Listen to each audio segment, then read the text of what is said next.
League of Legends, The Lord of the Thousand Year War. This video is purely for entertainment and does not infringe on copyrights or laws. The rights to the novel and image belong to the original author. We do not claim ownership.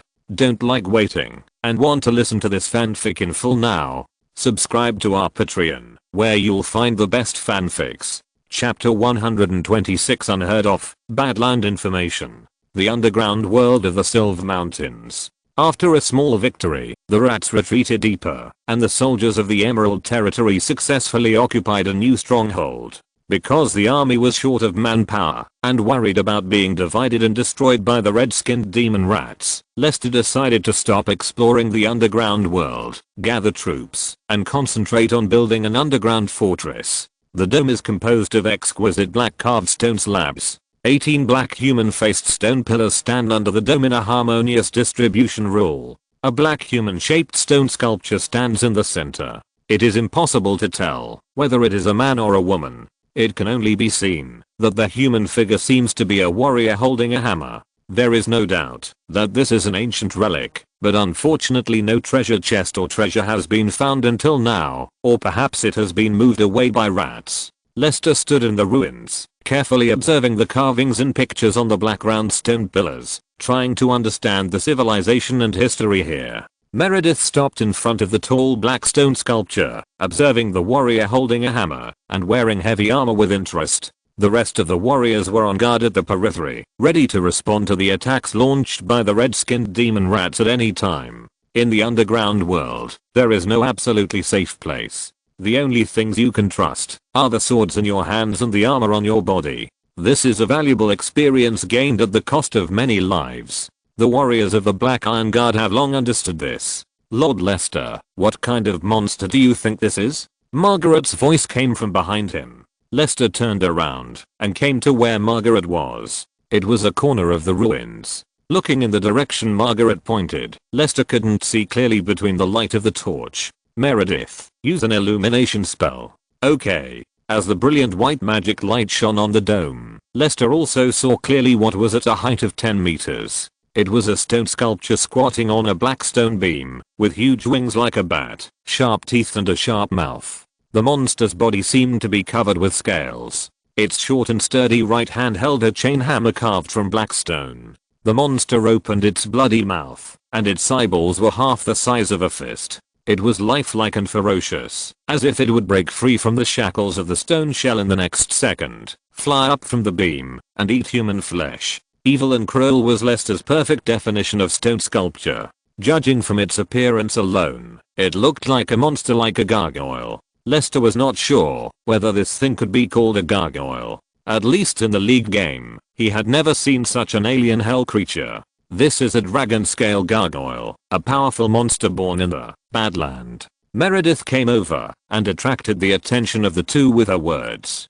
Dragon-scale gargoyle? Where is the Badlands? Can you tell me more about it? Lester was a little curious. This information touched his blind spot and made him realize that the world intelligence in the League game was just the tip of the iceberg in Runeterra. It can be used as a reference, but if you think you have mastered all the information and act recklessly, you will only die ugly. Only by keeping a low profile and doing things in a high profile manner can you live longer and more comfortably. The information about the Badlands is recorded in the high-level ancient Shurim language on the Valoran ancient scroll in the library of the Black Rose Academy. It is a different space, discovered by an ancient mysterious magic society when it encountered an alien invasion. The lucky survivors recorded what they saw and heard. The Badlands are similar to the Bangle City of the Yodel people, and their whereabouts are erratic.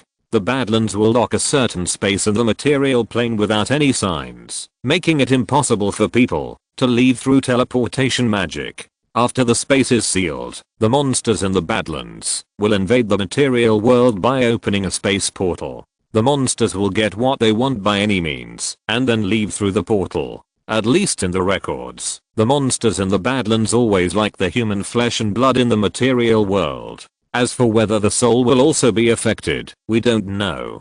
In short, this is a group of greedy and powerful monsters from another world, and the enemy of all living things on the Valoran continent. I thought it was just an ancient legend recorded in the scroll, but I didn't expect to see the statue of the Badland monster today. It's true that the world is so big that there are all kinds of wonders.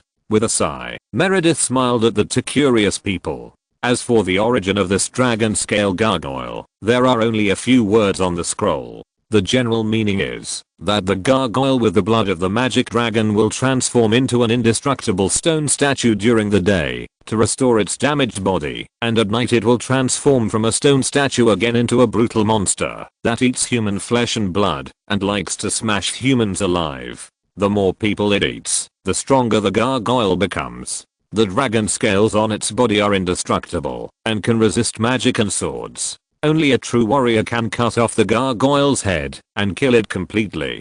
So, at least the builder of this ruins must have seen and defeated the dragon scale gargoyle. Otherwise he would not have carved the dragon scale gargoyle into a sculpture as a decoration for his own ruins in a ostentatious way. It seems that for now, they worship warriors holding hammers, not gargoyles that are placed in inconspicuous places to embellish the solemn hall. Then the big-eyed tentacle demon on the stone pillar and the huge skeleton are probably also monsters from the Badlands.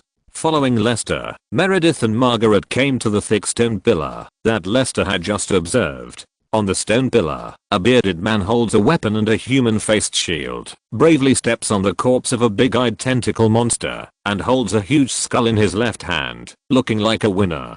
Judging from the carving style and delicacy alone, the stone pillar in front of us can be called a masterpiece. If I'm not mistaken, the one-eyed tentacle monster is the eye demon described in the scroll, and the owner of the skeleton should be the skeleton god among the Badland monsters. Both are very difficult Badland monsters. The eye demon will create illusions for the enemy, causing the enemy to lose themselves, and even kill each other. The tentacles can easily shatter weak flesh and blood bodies. Skeleton guards are immortal and cannot be killed unless they are completely defeated by magic that cannot resurrect them. Simple weapon attacks cannot kill skeleton guards at all. It seems that the owner of this relic is not simple.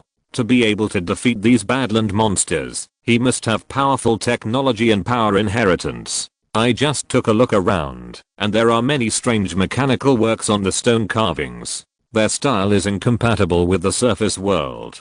Perhaps the mice use the heritage of some part of this relic to create powerful crossbows and magic steel swords. In other words, this relic is far more than just this hall. There may be advanced forging rooms or technical workshops deeper in the ruins. Lester smiled as he saw the two women's eyes lit up. As long as we defeat the rats, all of these will belong to us. Chapter 127 The Life Philosophy of Chipmunk. In the Bloodston tribe, the craftsman ratmen were working overtime, operating the furnace to smelt the ore with red eyes all day long, fusing the molten iron with the bloodstone to form a bunch of crooked bloodstone swords to provide suitable weapons for the ratman warriors. Dozens of working ratmen were killed by the serious priest guards, and their skins were hung on the outer wall of the workshop, so that the ratmen knew that except for the furnace, nothing in the workshop could be moved, let alone destroyed. Only the most intelligent one-horned priest of the rat tribe could touch these strange things, and only the one-horned priest could figure out what these strange things were used for. Squeaky, speed up.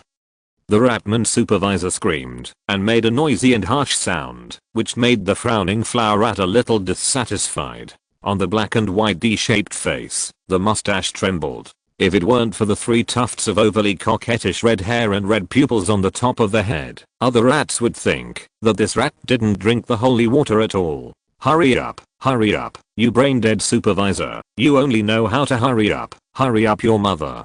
Don't you know what the capacity limit is? Do you think that the smelting liquid is like your brain, which can be excreted by eating something? The flower rat cursed the stupid supervisor of the same tribe, but did not dare to relax the work in his hands. Shaking the red hair on his head, the mouse shoveled half a shovel of coal into the furnace to avoid being whipped. A good mouse does not stand under a dangerous wall, and the disaster that should be avoided should still be avoided. At the sanctification ceremony, as a cunning mouse who drank half a basin of holy water in one breath, the flower rat gained wisdom that no one could match, as if all the nutrients grew in his brain. The flower rat's head was much larger than his weak body. In addition, except for the 3 tufts of red hair on the top of his head, his body did not turn red, and he did not grow red scales or anything. This made him a big laughing stock in the tribe, the kind that made the mice laugh to death. In this world, where is there a mouse with a head bigger than its body? He also wanted to laugh, but when it happened to him, he couldn't laugh. Damn it, damn holy water, I drank so much, how come it all went into my head? I only dyed my hair with pointed hair. God must be jealous of my unparalleled wisdom. Cursing in his heart, the flower rat gently accepted the cruel reality of being top heavy and having red hair. In order to avoid becoming bait and toys for its own people, the flower rat appropriately showed its wisdom in front of the priest, and was indeed assigned to a workshop with a higher status, and became a tool rat, to look after the furnace. At least working here, there is no need to worry about being bullied or suddenly becoming a redundant waste population and being arranged by the priest to join the cannon fodder general to die for humans. As for the unicorn priest's suicide tactics, the flower rat also understood a little bit of the intention, but just wanted humans to relax their vigilance, split up and launch an ambush, and annihilate the invaders at one time. But how could humans be so easily deceived? Even he himself could see that such a battle plan was full of loopholes. If humans had a little experience in fighting, they would not fall for such a trick. Steady and steady is the best way. Although he understood all these tricks, the flower rat would rather not understand them and be a confused rat. However, being too confused would lead to a humble life and a peaceful death, so he couldn't be too confused. The rat was a smart rat. He couldn't do stupid things, nor could he be a too smart rat. Just live like this honestly. If humans come to attack, surrender. If they don't, shovel coal. Don't be happy with things. Don't be sad with yourself. Just shovel 2 shovels in the furnace whenever you have time. It's easy and labor saving. How good is it? No matter what, you can't let yourself grow a big head in vain, right? Squeak, squeak, squeak, squeak, squeak, squeak. Rat, have you heard? General Grin is going to form a Storm Legion. I really want to join. Hearing the stupid voice coming from behind, the black and white rat rolled his eyes at the furnace, but turned around with a smile on his face. The wording slowly extended out, lifelike and full of irony. Look at your anxious look, like a piece of dry wood about to catch fire. I think it's better for you to join the firewood corps and burn yourself to death. Squeak, squeak, squeak. Really? This is the first time I've heard of this. I actually want to go, but unfortunately my body is definitely not up to it. But you can try. I think you're awesome. Squeak, squeak, squeak. Really? I think I can do it. To Overseer. I'm going to join the Storm Corps. Seeing the Overseer coming over here, the flower rat turned around without even recognizing anyone, and very seriously put half a shovel of coal into the furnace, rubbing his chin, and looking at the fire, looking as if he was thinking about something. The Overseer withdrew his satisfied gaze from the flower rat who was working seriously, and then looked coldly at the tool rat who was a little dazed. Squeak. Say it again. Looking at the short whip of the groundworm tentacles in the Overseer's hand, the rat panicked and hunched over timidly. Squeak, squeak, squeak. I mean, I love this place very much, and I like you, the supervisor, very much. Snap, snap, squeak, squeak. The whipping sound and the sharp rat calls made the flower rat happy in his heart. He never had extra sympathy for fools who had no self-awareness. The only one who could communicate with him, and whom he could respect, was another wise man. When he was with idiots, he would only talk to them in a way that would deceive them and make them happy, even though the idiots would often be fooled by him and lose their way after being happy, and then suffer a great loss. But he couldn't stop the idiots from being happy, right? Squeak, squeak. Do your part. Stop daydreaming, or I'll recommend you to the cannon fodder general. The short episode did not affect the hundreds of craftsman rats working in the workshop. One by one, weapons with or without marks or defects were produced and loaded into mushroom wooden boxes and shipped out of the workshop. For the Rat Queen, all the rats in the workshop were just one day's production. As long as the Rat King was still energetic and the Rat Queen had no shortage of food, such a group of rats could give birth to a new batch at any time. Only food and time could restrict the population of the rat tribe. At the same time, in the deepest part of the Bloodstone altar, the Rat King was working hard on the Rat Queen, who was more than 5 meters tall, to create a new batch of offspring. In the mouth of the huge and beautiful Rat Queen, there was a slender Bloodstone pipe inserted. Blood food and mincemeat kept sliding down from the pipe, and were eventually swallowed by the Rat Queen, and became nutrition for breeding offspring. Above the altar, Ratman warriors made the captured underground creatures into suitable liquid food, and sent them into the food pipeline, laying the foundation for the reproduction and growth of the Rat tribe. On the Bloodstone altar, the Bloodstone crown flashed a dark red light, becoming the source of power for the Bloodstone tribe, transforming a huge power that did not belong to mortals. Chapter 128. I'm a bracelet seller. How can I sell you a fake bracelet? Darkson calendar, autumn of 4 AD. Fruitful harvest, abundant wheat fields. After more than 2 years of development, the population of Emerald Territory has just exceeded 1,000, including the annexed tribes, the absorbed foreign settlers and newborns. It has finally bid farewell to the previous village level population, and entered the town level scale, taking the first step towards 10,000 people. Forzarum, in addition to the better life in the past 2 years and the more lively Emerald Territory, there are more and more novel gadgets sold in the Emerald Territory market. The trade carriages on the Dino Line and the Graftport merchant ships traveling to the south of the Silver Mountains often bring some novel items from Shurima or Ionia, which are eye-opening. Meat-toothed beast teeth, cheetah skins, whale incense, sea urchins, shell pearl crafts. Every time I go out on the street, I'm dazzled and overwhelmed. At this moment, the man was on a busy commercial street in the outer city of the Western District of the Emerald Territory. He stood in front of a street stall and picked up 2 wooden ball bracelets from Ionia. In the words of the vendor, these were the blossoming soul bracelets that symbolized protection and reincarnation. They were made of reincarnation wood and exuded a fragrance that helped people sleep. They were carved by the hands of masters from Ionia. Kiram, who didn't know what the Beris carving master in Ionia was, and only wanted to buy gifts for his 2 daughters, raised his eyebrows and asked directly, "Don't talk about these useful or not, just tell me how much these 2 bracelets are?" The man with a long scarf and dark skin put down his pipe and grinned, revealing his big yellow teeth, and raised 5 fingers. Small business, honesty, no bargaining, buy 1 get 1 free. So expensive? He took out 5 copper coins and put them in the vendor's hand. Just as he was about to take the 2 bracelets, he saw the vendor stop him. Seeing that Kiram was a little unhappy, the vendor paid with a smile. "Sir, it's silver coins. 5 silver coins, not copper coins." Kiram was a little surprised and looked at the 2 rotten wooden bracelets in his hand. He really couldn't see how they were worth 5 silver coins. "Are you robbing me? How dare you sell it for 5 silver coins? Are the beads of your bracelets made of gold, or are the bracelet strings made of gold thread?" The vendor slowly exhaled smoke and rolled his eyes. "Look, where can I find the Blossoming Spirit bracelet now? These are all the original goods I snatched at the Blossoming Spirit Festival in Ionia this year. You think it's expensive, but I think it's expensive too." After hesitating for a while, Kiram looked at the bracelets that were still beautifully made, gritted his teeth, and took out 5 silver coins from his pocket. "Okay, I'll buy it." So domineering, the vendor took the silver coins with a thumbs up, smiled brightly, and waved his hand. "Take care, customer. Who said I'm leaving?"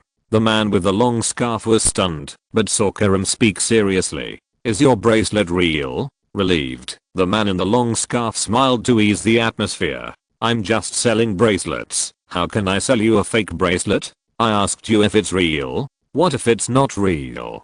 Who knows if you made a fake one to fool me?" The smile gradually froze, and the man in the long scarf was a little unhappy. "If I say it's real, it's real. Are you deliberately looking for trouble? Do you want it?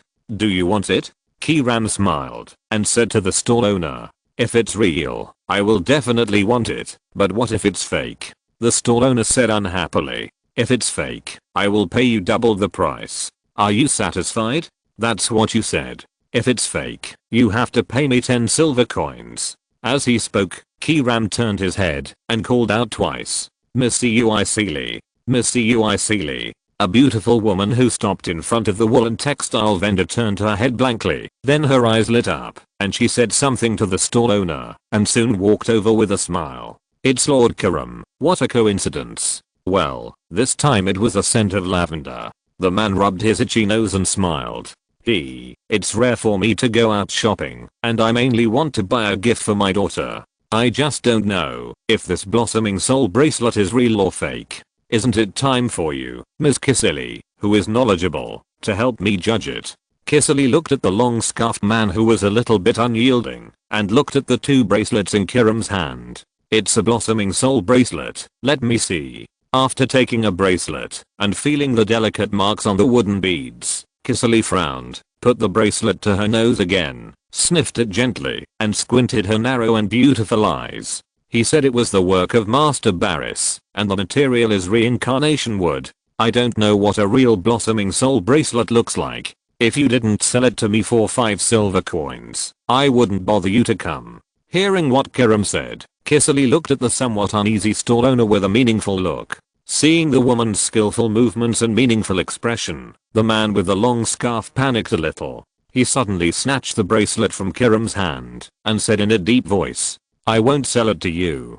Go, go, go, get out of here." With a sigh, Kisily handed the bracelet to the stall owner and said lightly, "It's fake. This is not the Samsara wood." During the week when the blossoming spirit flower garden in Ionia is in full bloom, various trees growing between the blossoming spirit flower garden will produce beautiful wavy natural wood grains and transform into the so-called Samsara wood. The wood is accompanied by the fragrance of the blossoming spirit flower. It is extremely valuable and has the effect of soothing the mind and resting the soul. Selling it for 5 silver coins is not expensive. The wood grain on the wooden beads of these 2 bracelets is obviously not naturally formed, and the fragrance does not have the effect of the blossoming spirit flower fragrance. It is just an ordinary string of agar wood.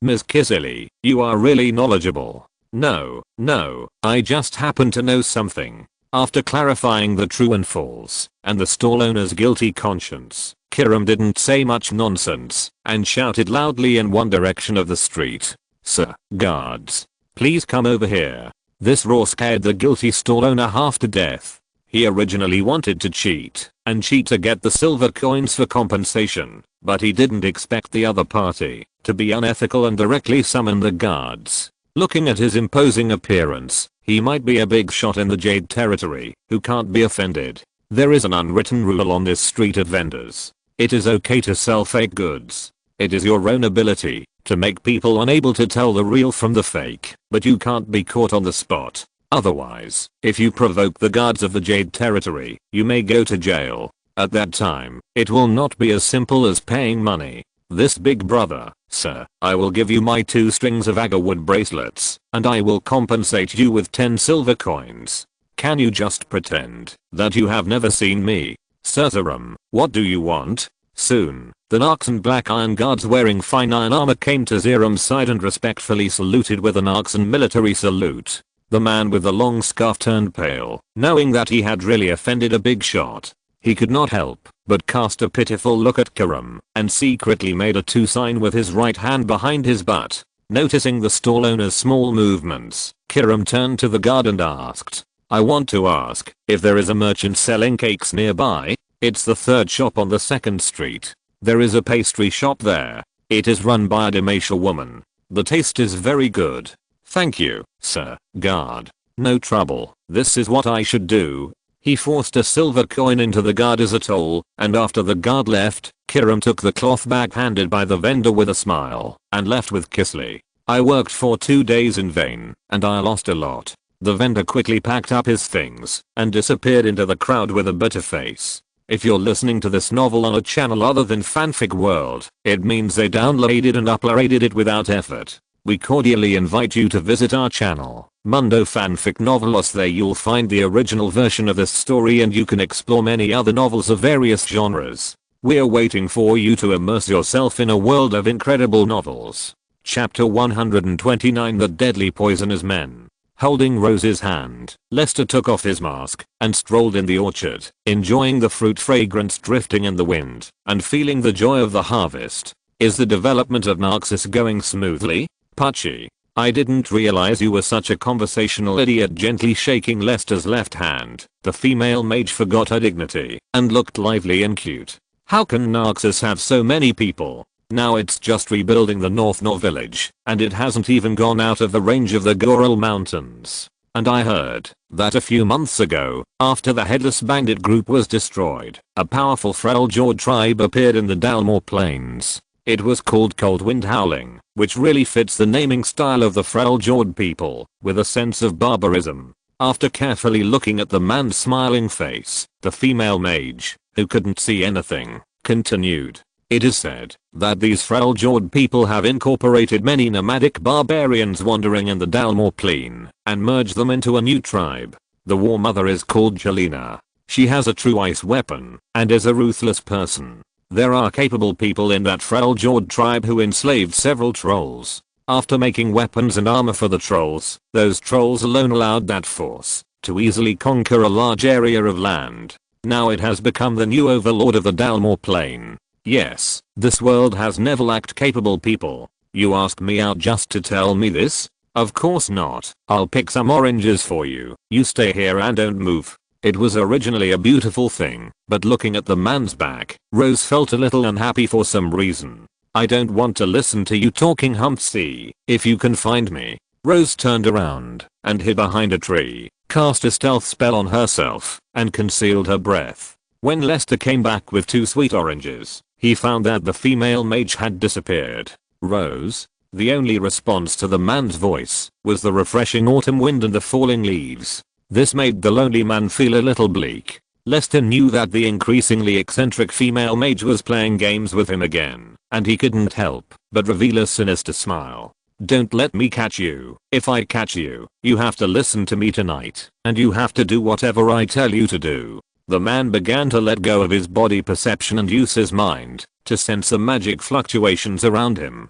Just listening to the man's words, the female mage's legs became a little weak, her heart was pounding, and the reaction to her body had almost become instinctive. The woman thought to herself, logically speaking, world runes have the ability to bewitch people and make people lose themselves. Why do the world runes on Lester only express positive gains on men? And there is no tendency to lose self-awareness? If I can figure this out, the power of the world rune can be used by me, and the tasteless chicken ribs will instantly become a delicacy that can be tasted. The world rune may be used to deal with more Decasa who may return to the material world. Unfortunately, this clone has completely relied on Lestat, a man. It is definitely not okay to do something that betrays and hurts a man. Forcible control will only cause the soul branch of this clone to collapse, thereby damaging the soul of the original body. Perhaps I should create another clone to complete this task.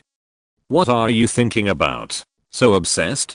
Tell me. The woman was attacked from behind by the man, and her whole body softened and fell directly into the man's arms. Her body was completely controlled by the man. No, not here. Come on, eat 2 oranges to replenish water first. Open your mouth, really, you can do whatever you want.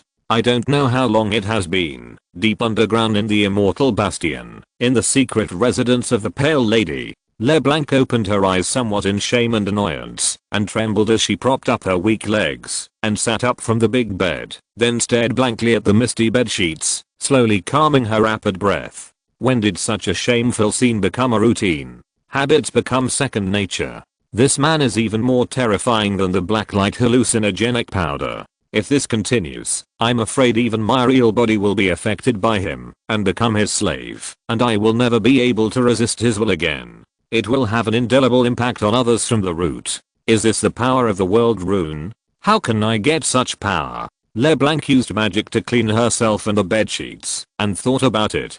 Before going to the Forbidden Library to consider how to deal with the man, she decided to take a bath first. After all, every time she took a bath, she would feel very comfortable. Thinking of this, the woman's face fell again.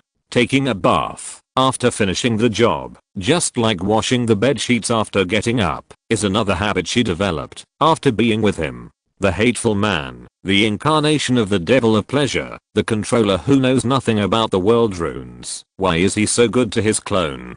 It's just a clone. It's just an insignificant clone, and has nothing to do with the Great Pale Witch. While complaining about the man in self-pity, the pale lady hurried to the magic bathroom, stepped into the bathtub with her slender white legs, and squinted her eyes to enjoy it. Sometimes, laziness is also a good thing. Lester, your power will be used by me sooner or later. Wait, one day. He who humph, don't think about it. I, LeBlanc, will never succumb to you. Watching the modified carriage leave, Lester, wearing a magic steel mask with a dark red luster, returned to his lord's mansion in the Awe of the Soldiers. With the extra human resources, the lord's castle also began the initial construction. The low outer wall has taken shape, and it will probably be habitable in another 10 years. By the way, I have been in this world for 4 years. It seems that except for my physical fitness, which has been slowly getting stronger, my appearance has not shown any signs of aging.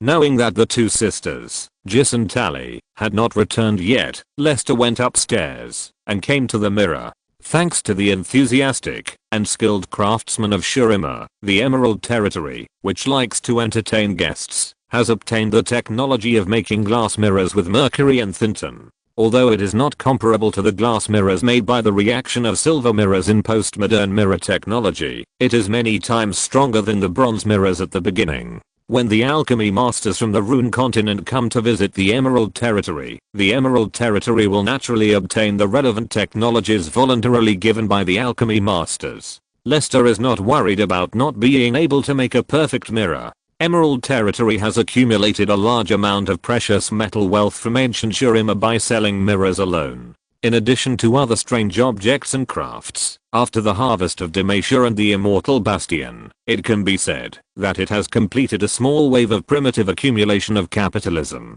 At least if it starts to mint and issue coins now, the metal currency of Emerald Territory has Shurima coins as a guarantee, which can have a stronger credibility. Shaking his head, no longer thinking about the mess, Lester stared at the elegant face in the mirror, which was exactly the same as the vampire nobles in the Western movies and TV series in his previous life, and smiled self-deprecatingly. Could it be that he has traveled through time and really become an immortal vampire? Impossible. Chapter 130 Cled's daily life without horses. In the middle of the Goral Mountains, north of the village of Nor, the northernmost territory of the Narxan pioneering war group, a new gathering place. In an independent wooden house separated from the camp. Hulu hulu goo goo too too too too. The muffled sound echoed in his ears, and Cled opened his eyes in a daze. His nose was filled with the unique smell of farts of female lizards. Obviously, this beast had just released her murderous farts at him again. Stupid thing, I don't remember that I fed you beans. Did you eat them behind my back again? Scare shook his head, opened his innocent big eyes, and licked the furry face of the yodel. Okay, don't be clever. Do you think I will let you go because of your deliberate flattery? Goo goo goo. When thinking about how to punish this female lizard who disturbed his sleep with poison gas, Cled found that the scales on Scare's body and the scales under his neck suddenly stood up, and his eyes were terrified. Generally speaking, this cowardly and humble beast would only do this in one situation. Are there strangers coming? Completely out of sleep, Scarl took out his beloved axe from under the bed and patted the female lizard's head. You just wait here. I kill. The shouts of killing from the frail jawed outside the cabin startled Cled, and made him less likely to talk nonsense. The yodel sneered, and rode on the trembling Scarl. It seems that the group of frail-jawed people in the north are here. Don't they know that this is Uncle Cled's territory? I didn't go looking for them, but they came to me instead. Cled kicked Scarl's side with his heel and smiled crazily. Let's go. I'm going to make these idiots understand what it means to anger an insomniac yodel. The terrified dragon lizard smashed through the wooden wall, but the yodel's big head was stopped by the wall board and hung straight on the upper part of the gap in the wooden wall, along with his beloved axe. Cled's head was embedded in the groove of the upper part of the wooden wall. Half of his body was dangling in the air, and he kicked his calves, looking very funny. The dragon lizard has come out, but the king is nowhere to be seen. Coward, woo, woo, woo. The Narxan army's assembly horn resounded in the night sky, but unfortunately the Narxans who were attacked at night lost their organization because they were too scattered. After reacting, They could only resist the invasion and massacre of the Freljord barbarians with their companions around them. The war situation became more and more corrupt. Naxxus's decline was obvious, and the morale of the army was shaken. The tribal leader in charge of commanding the war group, Noslet, was completely panicked. Under the protection of his personal guards, he drew out the Naxxan longsword in his hand and roared at the top of his lungs. He quickly regrouped dozens of people. "Come closer to me. Everyone, come closer to me." The raging flames of the greased torches set the camp on fire. Before the horrified Naxxans could come to their senses, an ice blue magical light suddenly erupted under the night sky. The cold wind and ice repelled a dozen or so Naxxan warriors who were resisting stubbornly. 3 warriors who were unable to dodge were directly turned into 3 human-shaped ice sculptures and were smashed into raw frozen meat by the Freljord people, who caught up with them with hammers. Noslet looked blankly at the strong woman with flying silver braids jumping off the wild boar and holding up her battle axe, and had a bad feeling in his heart. What was she going to do? Freeze. Pierce. After the majestic war cry, War Mother Jelena swung the True Ice 2-handed axe and slashed the ground hard. Under the guidance of True Ice, the long condensed ice element suddenly condensed, and the light blue magic ice marks moved quickly along the ground, suddenly erupting in the Naxxan formation, and the ice element exploded. The several meter long thorn-shaped ice cones that rose from the ground easily pierced through the proud iron armor of the Naxxans. The hedgehog-shaped ice spikes pierced the hearts of many Naxxans. The corpses were hung high on the ice spikes, and the bright red blood spilled on the beautiful dark blue ice spikes, which looked a bit sad and desolate. Seeing that the Freljord people's ice magic was so terrible, the morale of the Naxxans plummeted, and the soldiers began to flee. War Mother, long live. War Mother, long live. Jelena was bathed in the praise and shouts of the tribe's warriors, holding up the True Ice battle axe with a grim face. Kill these Naxxans. Loot everything they have. Leave no one alive. Kill. Seeing that the defeat was inevitable, Noslet was sent to the horse by his loyal guards in a daze. "My lord, please go quickly, we can buy you some time." "No, it shouldn't be like this. By the way, where is the little yodel dwarf brought by Emerald?" "My lord, now is not the time to think about this, let's go. Report the situation here to General Ultraman." Seeing that Noslet was still not leaving, the guards were a little anxious, but the Freljords moved too fast, and they had lost the opportunity to stab the horse and force the horse to escape from the battlefield. "Naxxan cowards, do you really think you can escape?" A Freljord raised his weapon and approached the fighting guards, sneering. "Our tribe's warriors have already surrounded this place, and there are troll warriors waiting outside. None of you can escape, and you will all die here." Just as the barbarian warrior was about to say something, a violent shout came from afar. "Naxxus Emerald Lord Cavalry General Kled is here. Foolish Freljordians. You will regret your stupid behavior." The Freljord warriors looked at each other, all feeling a little unbelievable. Cavalry General Kled? In a one-sided battle, which idiot who couldn't see the situation clearly had the courage to say such a thing? Wasn't he afraid that he would neither live nor die because of his words? A short figure gradually appeared in the darkness. A half-man-high single-edged axe was carried on the dwarf's shoulder. The scarlet one eye emitted a crazy light, and there was a furry body and a funny little hat. A yodel cyclops? "Cavalry General, where's your horse?" "Ha ha ha ha ha. Naxxus actually needs a little yodel dwarf to help them fight." "My dwarf, where is your horse? Where did it go?" "Oh, I forgot. Your horse is under my bed now. Look, Admiral, this is how you use your horse." "Hshhhhhh, don't scare me. Look at how ugly my hairy face is. Oh, I'm even angry. So scary, ha ha ha ha." The barbarian warriors present laughed heartily, and the mocking laughter made the yodel's face 3 points colder. In his rage and madness, Kled had forgotten everything: his identity as a yodel, his cowardly dragon lizard, and his agreement with Leastert, the lord of the Emerald Territory. At this moment, he just wanted to use his big axe to dig open the skull of every Freljord man. So, Kled started to charge. Can anyone tell me why everyone chooses to subscribe in a jumpy way? Chapter 131 Kled vs. War Mother. If the fine steel weapons produced in the Immortal Bastion are far superior to the iron weapons of the North, then the weapons of the Emerald Territory mixed with magic steel are far superior to fine steel weapons. The difference in the texture and performance of the weapons is reflected on the battlefield. The iron knives in the hands of the Freljordians were easily cut off, and the single-edged axes continued to charge, directly disemboweling the Freljord warriors who did not react. The fragile leather armor was as useless as a cardboard. The warrior looked at his intestines, that fell out in disbelief, and fell to the ground unwillingly, losing his life. I will remember the appearance of your large intestines. No one can forget this. Kled's body did not stop, still charging, and another person was directly chopped to death. The Freljordians finally had some commotion. This commotion was more of an underestimated anger. Kill this hairy yodel bastard. Dwarf. You will regret it. Everyone. Escape will surely die. Follow Kled to fight back. Kill it. Noslet, who had long guessed that there was no hope of escape, jumped off his horse and followed behind Kled. The last ray of hope must be fought with weapons.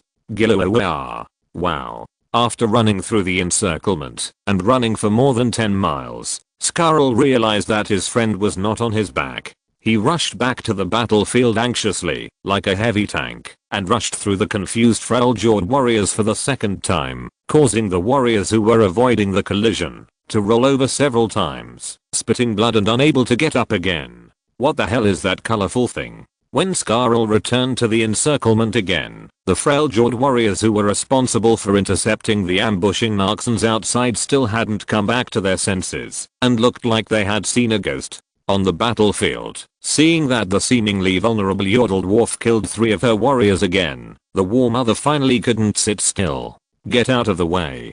Kicking away the weak man in front of her, Jelena raised the true ice axe and launched a counterattack against Kled. You will pay for your actions in blood, little dwarf. You old ugly fat woman.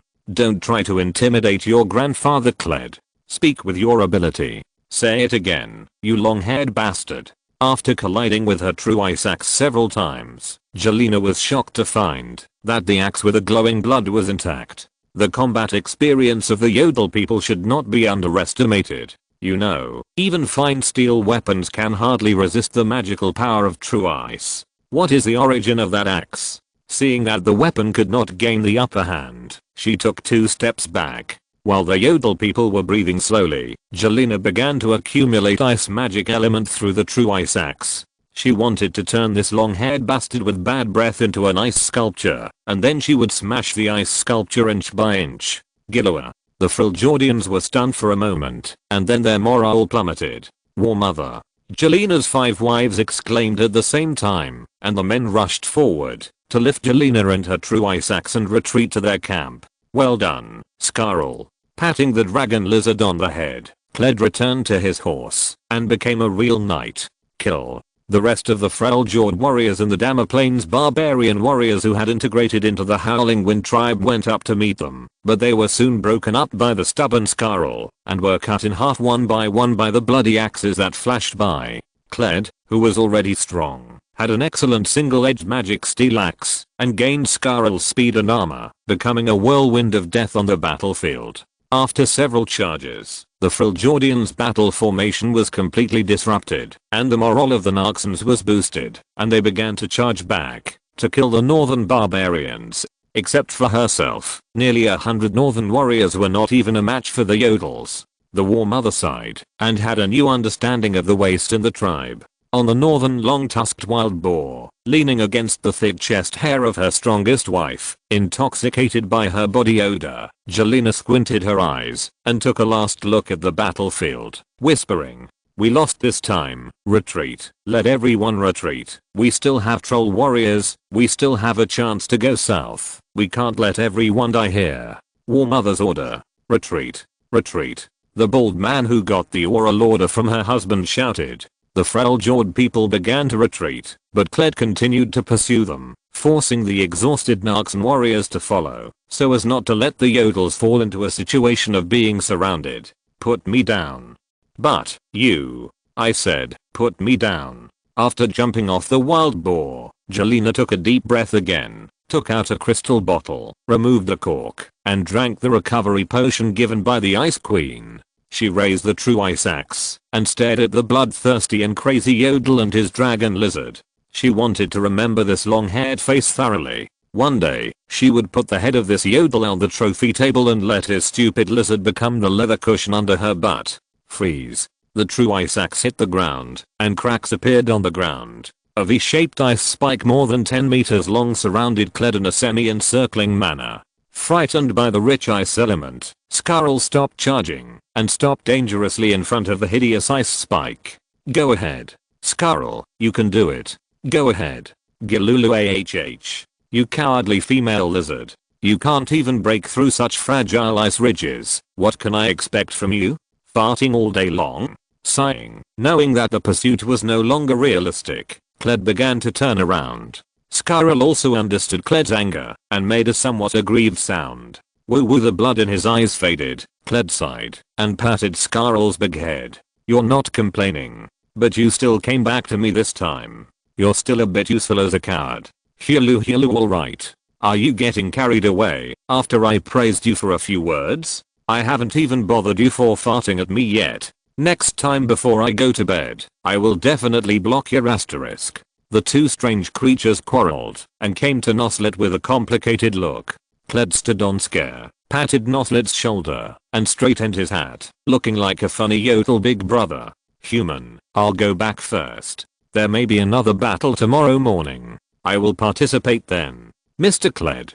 Putting away all the contempt and doubt, he watched the yodel riding his funny dragon lizard away. After a bloody battle, Noslet finally understood the weight of the 3 words, Emerald Territory, and also understood why the funny yodel and his cowardly dragon lizard appeared here. No wonder Lord Lester only sent a yodel cavalry. Chapter 132 Nalia's Weight. Kamsha has recently happened. The only child of the Gleus chief of the Hilda family in Mian village, the swordsman of Demacia, was selected to be the first day of the swordsman of Demacia's strongest armed, Steel Swordsman Legion. The father of the female mage used the other leg of graphite, who persuaded the Costa family's Jobent, and finally knocked down the Demacia forbidden demon with his fist. Looking at the stubborn Demacia's strongest warrior, glanced at the girl mage who was afraid of fear behind the teenager, glanced at the nearby Demacia guard, and finally looked at Oren silently. All of you go down, it's alright here. Oren waved his hand, and saluted the 2 leaders. The Demacia soldiers guarding nearby left one after another, leaving the space for the 4 people present. Seeing that the irrelevant people had left, Jarvan Dark's tone softened a lot, and he spoke in a tone of teaching his own younger generation. Kraken boy, there are many ways for you to marry Miss Neriah.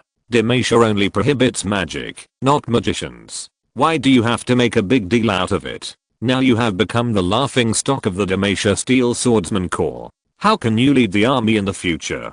How can you convince people? Uncle Jarvan, I just don't want Neriah to be bullied again. Holding the girl's hand, Kraken said softly, it's okay, Uncle Jarvan is one of us, you don't have to be afraid of him. Lord Jarvan. The young mage saluted Jarvan. Seeing that the girl was saluting the Demacia salute instead of the mage salute, Jarvan Dark's face became softer and he smiled. Well, what a good kid. You are so lucky to meet such a good girl. What do you think, Oren? Jarvan, Kraken is a passionate seed, I can see that. Oren was a little absent-minded thinking about his yodel friend who liked to help Demacians. Knowing that his old friend was worried about his yodel girl again, Jarvan Dark was a little speechless. Instead of finding a good wife, he insisted on treating the yodel he picked up as his own daughter. Isn't this going to make the generals of Demacia extinct? You can't let Pochi be the next Demacia general, right? Letting a yodel be an official would be the biggest joke. Lord Jarvan, I made a mistake. I'm willing to accept the punishment. I only ask you to let Neriah go. After comforting the girl, Kraken knelt on one knee, untied his sword, and held it high. The Steel Swordsman Corps has been disgraced because of me. I will voluntarily withdraw from the Steel Swordsman Corps. Seeing this, Jarvan Dark's face darkened, and he said lightly, what do you think of the Steel Swordsman Corps? You can come and go as you please. Kraken doesn't dare. I think you dare. Brother Kraken. Seeing that the atmosphere was a little wrong, Nalia was a little anxious. She looked at Kraken who annoyed Jarvan Dark at a loss, but Kraken was unmoved. The boy had a firm face. Although he bent down, he did not avoid Jarvan Dark's majestic gaze. His eyes were full of determination. Kneeling means being willing to obey the power, and looking straight at him in disobedience means self-persistent and unwavering. The boy weighed the girl's weight with his own will and future. Then, the mage girl must be kept. Kraken is a hero of Demacia, and Demacia needs heroes. The Steel Swordsman Corps also needs their swordmaster, and he also needs the support of the Hilda family. From this point of view, the reason is very sufficient. Suddenly, Jarvan laughed, and the stagnant and heavy atmosphere suddenly dissipated. The girl, whose heart was pounding, felt that the mountain in her heart suddenly moved away, and secretly breathed a sigh of relief. Haha, you little brat, you are threatening me, but you are like a man. Get up. Yes, Uncle Jarvan. Standing up again, Kraken also smiled, scratched his head a little embarrassedly, but his heart was completely relaxed. He knew that Miria didn't have to die. You kid, just be your swordsman leader honestly, don't think about those useful or useless things all day long. Patting Kraken on the shoulder, Jarvan smiled. I agree with your matter, but I also have a few conditions. You listen. Please tell me, Lord Jarvan. Yes. Seeing that Kraken knew when to advance and retreat, Jarvan didn't embarrass the young man anymore. First, your wedding should be a small one, not a big one, and not publicized. Second, Nalia must accept the supervision of the magic banner, and must not use any magic in Demacia without authorization, and Nalia must not leave Demacia without authorization. Third, you must settle the grievances between the Hilda family and the Costa family by yourselves, and you are not allowed to bring it to me, nor to affect the output of the mithril mine. After a pause, Jarvan said calmly, can you do it? After thinking for a while, Kraken nodded. Lord Jarvan, the Hilda family can do it. Jarvan smiled, obviously very satisfied with Kraken's answer. Perhaps in a few years, the old man of the Hilda family will abdicate. Okay, take your girl away, don't bother us old people, it's rare to have some free time. After driving Kraken and Nalia away, Jarvan stroked his chin, and fell into deep thought. Jarvan, the blood of mages will always enter the bodies of Demacia people. This can never be avoided. Oren knew what Jarvan was thinking. Facing Jarvan, who founded Demacia with him, he always had something to say, and lost his temper when he was angry. I know, so I'm thinking about something. Responding to the gaze of his old friend, Jarvan said in a deep voice, if there are mages among our descendants, and they are discovered by the magic ban we placed, will we also expel, or secretly execute them? Oren was stunned, hesitated for a moment, and then shook his head. Although he had never considered marrying a wife and having children, when he thought that the country he had built with his own hands would execute his descendants because of the rules he set up, Oren also understood that no matter how righteous he was in his heart, he would not want to do so. Who can live in this world without a little selfishness? Poppy is a yodel, has a magic talent, and has a small magic shield. Will he allow the magic ban organization he founded to capture Poppy and execute or expel her from Demacia? If that were the case, would Poppy still follow him every day? After getting an unexpected answer, Jarvan naturally would not laugh at his old friend who always talked about Demacia's justice, because he had more selfish motives. However, if even Oren was unwilling to let the rules restrict himself and his descendants, then it was necessary to consider how to free himself and his descendants from the constraints of the rules when the rules were in operation. As the maker of the rules, it was only natural that he had an identity beyond the rules, right?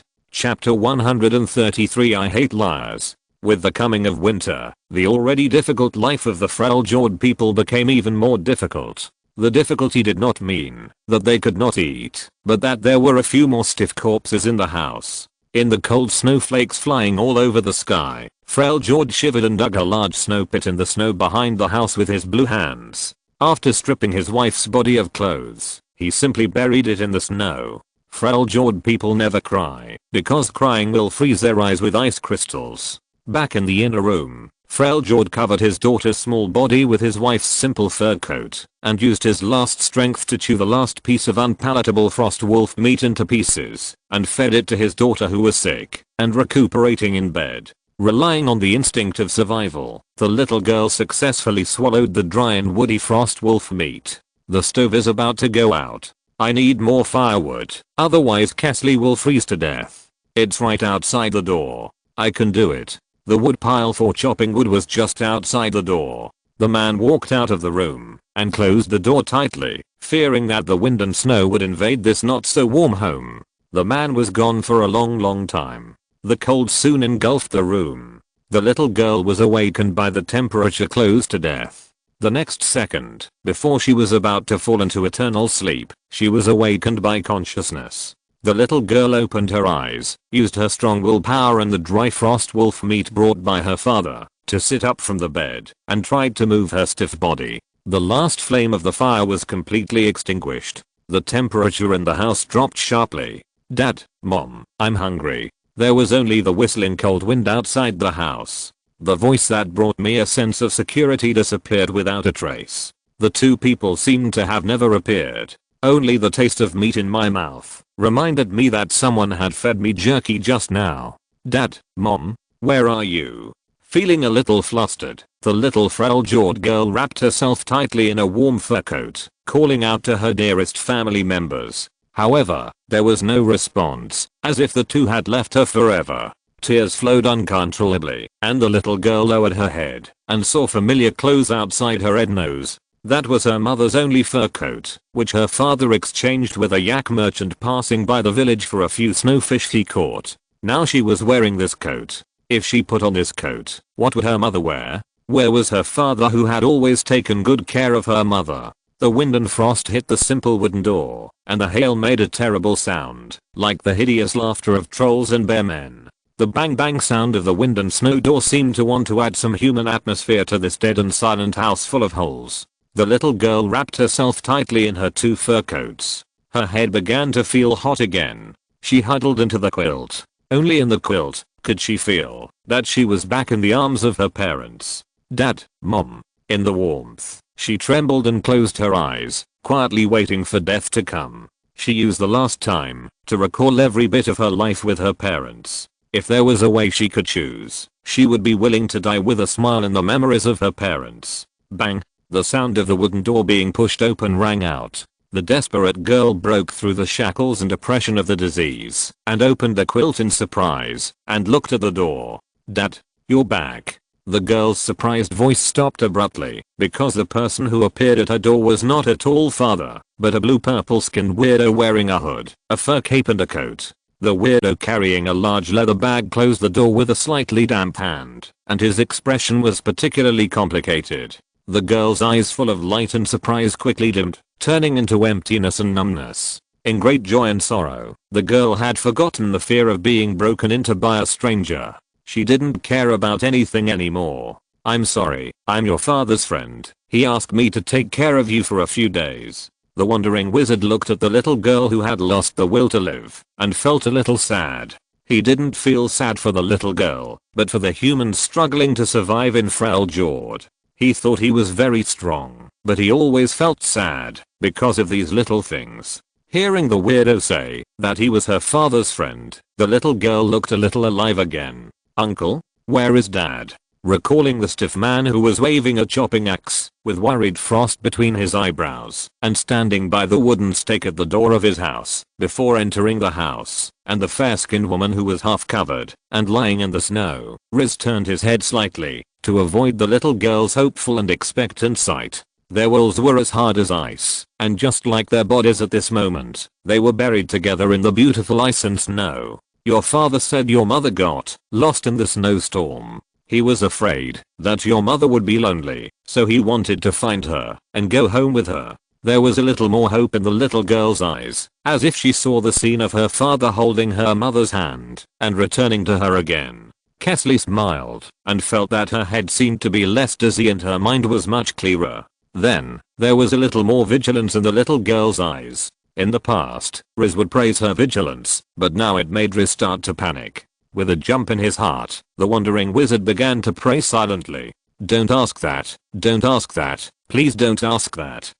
Uncle, do you know my father's name? If my father entrusted me to you, he would definitely tell you his name, right? Like a prisoner sentenced to death by the judge. Riz froze. The thing he was most worried about still happened. The girl used the simplest question to expose a lie that was too beautiful to be true. He hated lying, and he was not very good at lying, let alone using another lie to cover up his own lie that was exposed. But at this moment, he had to do it. Riz was a little flustered. He was trying to lie, trying his best to lie. He left in a hurry. He only told me where you were, but didn't tell me his name. He just asked me to take you to Uncle Bald. The little girl interrupted Riz. Her voice was soft, like a ray of fire that was about to disappear in the extremely cold night. My father and mother, they are gone, right? Gone. My father and mother, leaving me alone. Leaning against the wall, the little girl felt a headache and tears welled up again. This time, she seemed to see her father pulling her mother, who was lost in the wind and snow, to pick her up, with a bunch of delicious Frost Wolf jerky in his hands. Her mother was wearing 2 fur coats, and her father was wrapped in a thick yak leather coat. The family no longer had to be afraid of the cold and hunger. The little girl smiled, her heart full of happiness. Kesley, let's go. Dad and Mom have been waiting for you for a long time. Also, remember to say goodbye to that uncle before you leave with us, and be a polite child. Okay. Turning around, Kesley raised her little hand with her last bit of strength, waved to the blue-purple man with a painful look on his face, and then gently put it down. Thank you, Uncle. Goodbye, Uncle. The wandering wizard wiped his eyes, took a few steps forward, closed the little girl's smiling eyes, and bid farewell to the flower of life that had not yet bloomed. After all, he is not a Freljordian, and there are some things that ice and snow can never freeze. Really? I'm sorry, little girl, I'm not very good at lying. I really like Riz, but Riz is destined to be the enemy of the protagonist. This may be the so-called tragedy. Chapter 134, Abandoned Children Village. The village of abandoned children. Located dozens of kilometers west of the Frostgird Fortress, it belongs to the Frostgird tribe controlled by the Ice Queen, and is dedicated to taking in some Freljord children who have been abandoned by their parents, or have lost their parents. Facing the disgusting wind and snow, the wandering mage walked into this village that symbolizes the pity and sadness of the north. Originally, he was supposed to be accompanied by a cute little girl, but he failed to save her. And all he could do was to incompetently prepare a suitable resting place for the family of 3 and make a small prayer. Who are you? A dozen Frostgird warriors holding wooden spears stopped the wandering mage vigilantly. Whenever the wandering mage showed any posture or tendency to attack, the Frostgird warriors would not hesitate to stab the mage with their spears. This is the communication card given by the Ice Queen. Touching his chest, Riz calmed down his depressed mood and took out a small piece of true ice carved plaque given by Lysandra, which was engraved with the emblem of the Frostgird tribe.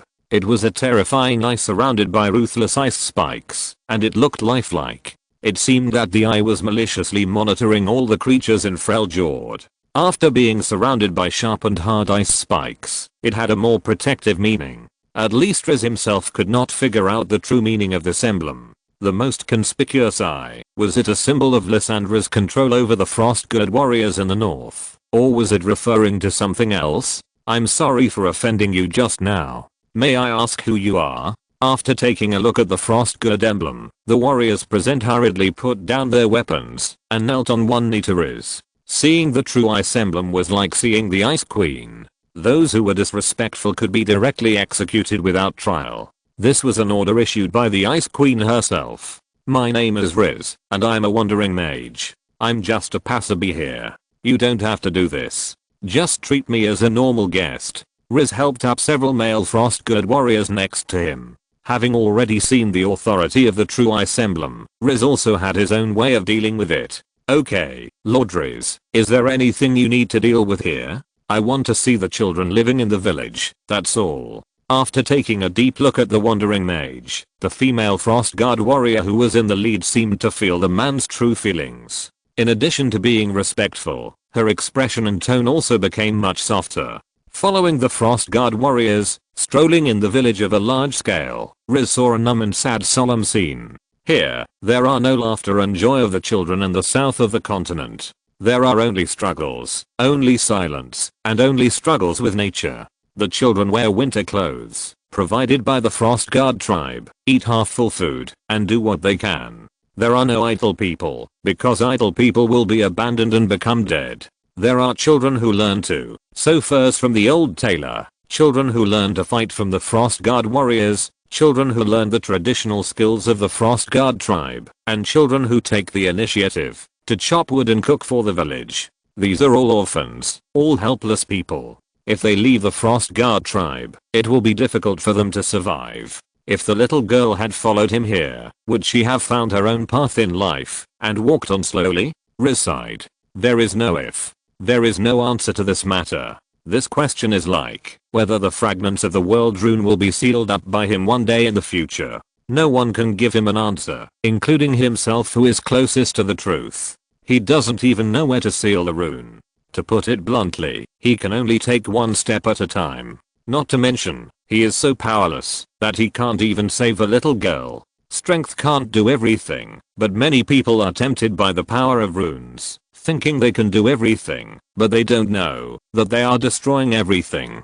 Preventing the second teacher Tiras from appearing is the meaning of all his efforts. Abusing the power of runes will only turn other beautiful places into Freljord. These children are working hard. They are fighting against this world in their own way. Feeling the softness in Riz's heart, the Frost Guard female warrior took the initiative to speak. Although most people can't eat enough, it's enough for them to consume for a day. Here, only those who are particularly outstanding can eat enough. You don't have to feel sad. This is the law of the world. This is the most real Freljord. We can only leave the best resources to the best people, eliminate the most useless people, and let the living people have greater value. This value will allow more people to survive and become useful living people. Yes, Freljord is indeed like this. This barren world, the people and things in this world, are all worthy of awe. Hearing what Riz said, the Frost Guard female warrior had a better impression of the wandering mage, and even the purple blue boiled egghead that was so hideous that it was full of ghostly symbols became more pleasing to the eye. The Frost Guard female warrior, who never judged people by their appearance, thought about it and had more ideas in her mind, but she continued to speak. The reason why the village is called the Village of Orphans is because this name can let the children living in the village know that they are just orphans, and it is the Frost Guard tribe that took them in. In this way, when they grow up, they will naturally gain the loyalty of orphans. Maybe the South doesn't care about this, but in the North, loyalty is the most important thing, and most of the time it is more important than talent. Hearing the female warrior talking about loyalty, Riz couldn't help but think of the ice female sorcerers with frosty faces standing behind the throne of the Ice Queen Lysandra when she met Lysandra in the Eternal Ice Palace. Are there children of ice blood here? As if she didn't expect Riz to ask this question suddenly, the female warrior hesitated for a moment, thinking of her identity as a wandering mage, and explained. Yes, but after the blood test, if the children of Iceborn have Iceborn blood, they will be sent directly to Frostguard Fortress to receive more rigorous training as Iceborn warlocks until they pass the training and become the most loyal warriors and messengers of the Queen. So strictly speaking, there is no Iceborn blood here. Is that so? At this point, Riz understood why Lysandra could rule Frostguard Fortress for a long time and rule the North with power for nearly 1,000 years. However, Riz still didn't quite understand one thing. Before the visit, the Wandering Wizard had speculated that Lysandra, one of the 3 Frost sisters, had extended her life through the power of the world rune, otherwise Lysandra should have returned to dust like the other 2 dead sisters. However, after this face-to-face meeting, he rejected the previous speculation. There was no mark or breath of the world rune on the body of the Ice Queen Lysandra, which means that Lysandra's longevity was not due to the power of the rune. So, can a powerful female warlock with Iceborn blood really survive for thousands of years by relying on the power of blood? Important things must be said 3 times. Subscription is very important. Subscription is very important. Subscription is very important. Those who like to read books should turn on the automatic subscription. Those who like to read books should remember to subscribe and turn it up within 24 hours. Only when the subscription is increased can there be recommendations and the collection can increase, which will reduce the possibility of cuckoo. Let's work hard together. Chapter 135 Narkson Year 7. Several more ice and snow festivals passed, and in the blink of an eye, time had come to the 7th year of the Narkson calendar. On the Nokmachi Plain, a beautiful town was located in the center of the green plain. Vehicles were traveling back and forth on the white stone roads that extended in all directions, and the abundant supplies were transported with a thump thump sound. Through advanced system management and advanced business philosophy, the Emerald Territory absorbed all the resources and energy around it and used them for its own use, using exquisite goods and sophisticated weapons to quickly plunder wealth and resources. In more than 5 years, the Emerald Territory was transformed from a dilapidated village of 100 people into a beautiful town of 1,000 people, absorbing many kind and capable foreigners and refugees. The permanent population recognized by the Emerald Territory has also reached more than 2,000. If the peripheral workers who have not yet been recognized by the Emerald Territory are counted, the number may reach more than 5,000. The 4 major areas of the outer city of Emerald Territory are becoming more and more obvious. Apart from the eastern military camps and southern war workshops surrounded by solemn high walls, the most prosperous one is the commercial street in the western residential area. In the commercial street, people can buy exquisite blue cloth from Dalmatia, ancient treasures left over from the old Shurima Empire, sophisticated weapons from Naxos, warm bearskin coats from Freljord, and various handicrafts and clothing from Ionia on the other side of the world.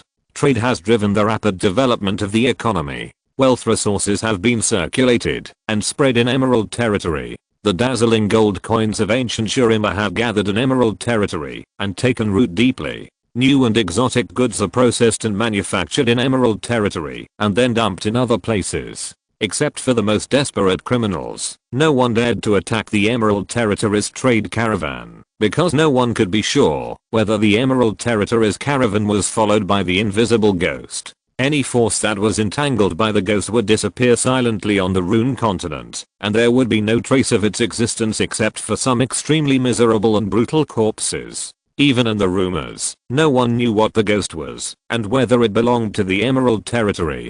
Thanks to its powerful military force and invisible deterrence, the Emerald Territory, which controls the Dino Trade Road, the eastern and western continents of Valoran, is like a rapidly expanding monster, developing itself at a speed that amazes the people of the continent. So much so that the new Naxan Lord who was opening up the land south of the Damo Plains once knelt for 3 days in the Pale Angel Square that had not yet been built in the Emerald Territory, just to find out from the Emerald Territory's demon face Lord Lester why, after 2 years, there were still more than 200 single men holding clubs in his territory. After obtaining the business secret of the incarnation of miracles, the great Lord of Naxos, Lord Lester, if you want to be rich, you must first pull down trees. The enlightened Lord ran back overnight carrying his grassland BMW, saying that he wanted to make great plans and repay the Lord of the Emerald Territory with actions. On this day, in the south of the Silver Mountains, at the largest trading port of the Emerald Territory, Graftport, the unloading dock workers carried the heavy goods loaded in wooden boxes and carefully placed them on the pull plates of the carriages hired by merchants. Be careful. Don't break it. Don't worry, sir. We do this. It won't break. The shrewd Shurima merchant who was speaking had 2 delicate mustaches. His coat was a white and gold long-collared silk shirt. The bright and expensive color combination highlighted the noble and wealthy temperament of the middle-aged merchant. His lower body was a silk white tube skirt that was unique to the ancient Shurima nobles. In addition, his healthy brown skin and the gold necklaces and gem rings on his neck and fingers were enough to show that the merchant was noble, and the hired workers dared not offend or slack off. Behind the merchant, a man in a strange hooded robe silently patted the merchant on the shoulder. After the merchant nodded, he disappeared at the port dock. The merchant was relieved when the robed man left. Only he knew who gave him his dignity and wealth. The person who gave him everything could easily take everything away, including his life. Even if he didn't look back, the merchant felt that the omnipresent ghost of the Emerald Collar was secretly watching him. Put it down gently. This is what Lord Lester wants. Only by saying this can the merchant feel that the ubiquitous pressure will be slightly relieved. As long as I'm still useful, I will not have any accidents. Adhering to this concept, the Shurima merchant became more and more energetic, but he didn't know whether this batch of goods from the Shurima tribe could bring him more wealth. However, there must be something that the Lord needs with so many things, right? On the other side, the black-robed man who left used the special pass in his hand to pass through the military pass established in the north of Borum and located under the Silver Mountains. He directly passed through the steep Silver Mountains in the shortest time and came to the Emerald Territory at the northern foot. Unlike the winding trade route established on the mountainside after difficult excavation, the secret pass located underground is firmly controlled by the Narcs and Black Iron Guard. Only people with passes or special military backgrounds can pass through. Compared with the mountain road, that only requires a trade pass, it can save nearly a day. The black-robed man passed through the war workshop unimpeded, and before dark, he rode a rented horse to the inner city. Under the guidance of the Black Iron Guard, he met the Lord of the Emerald Territory in the Nightblade underground castle. Lester, who was called the Magic Lord by the Narcsans. Master, the qualified goods hidden among the defective products have arrived safely at the port and are currently being transported to the territory under the supervision of the Black Iron Guard. Taking off the hood and the mask covering his face, the black-robed man revealed a handsome face. It was the Nightblade assassin Northless. Usually when meeting Lester, he would not dress up as his fiancée Hilna. Stopping the action of hitting the sandbag, Lester, who was wearing a magic steel mask, took off the mask, took the water handed by Jis, drank 2 sips, and looked at his capable subordinate who was kneeling in front of him and had been away for more than 3 months with a smile. It seems that this trip to Shurima is still rewarding. Well done, Northless. It is my honor to serve the master. Northless, who was kneeling on one knee, had no intention of getting up and still had a look of crazy worship on his face. Looking at Northless like this, Lester couldn't help but sigh secretly. It's not without reason that a good person becomes like this. After all, this world is still a world where the strong prey on the weak. Only by making yourself stronger can you get rid of the fate of being dominated and enslaved. In the era of the Ascendants, many great scholars and great wizards appeared in Shurima. Endless magical equipment followed the fallen Shurima and disappeared in the sandstorm. Now is the time to collect and plunder the treasures of Shurima. If you're listening to this novel on a channel other than Fanfic World, it means they downloaded and uploaded it without effort. We cordially invite you to visit our channel, Mundo Fanfic Novelos. There you'll find the original version of this story and you can explore many other novels of various genres. We're waiting for you to immerse yourself in a world of incredible novels. Chapter 136 Burning Gems Do Not Burn. In the Emerald Territory, in the Lord's Mansion, 2 beautiful girls surrounded a handsome man, looking at and playing with a strange stone.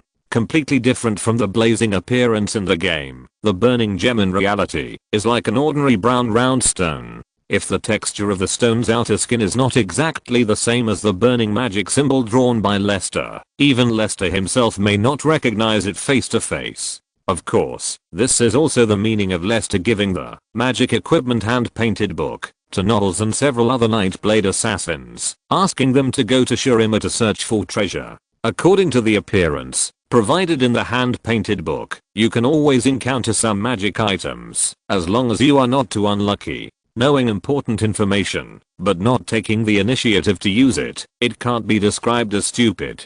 Such people need to see a brain doctor.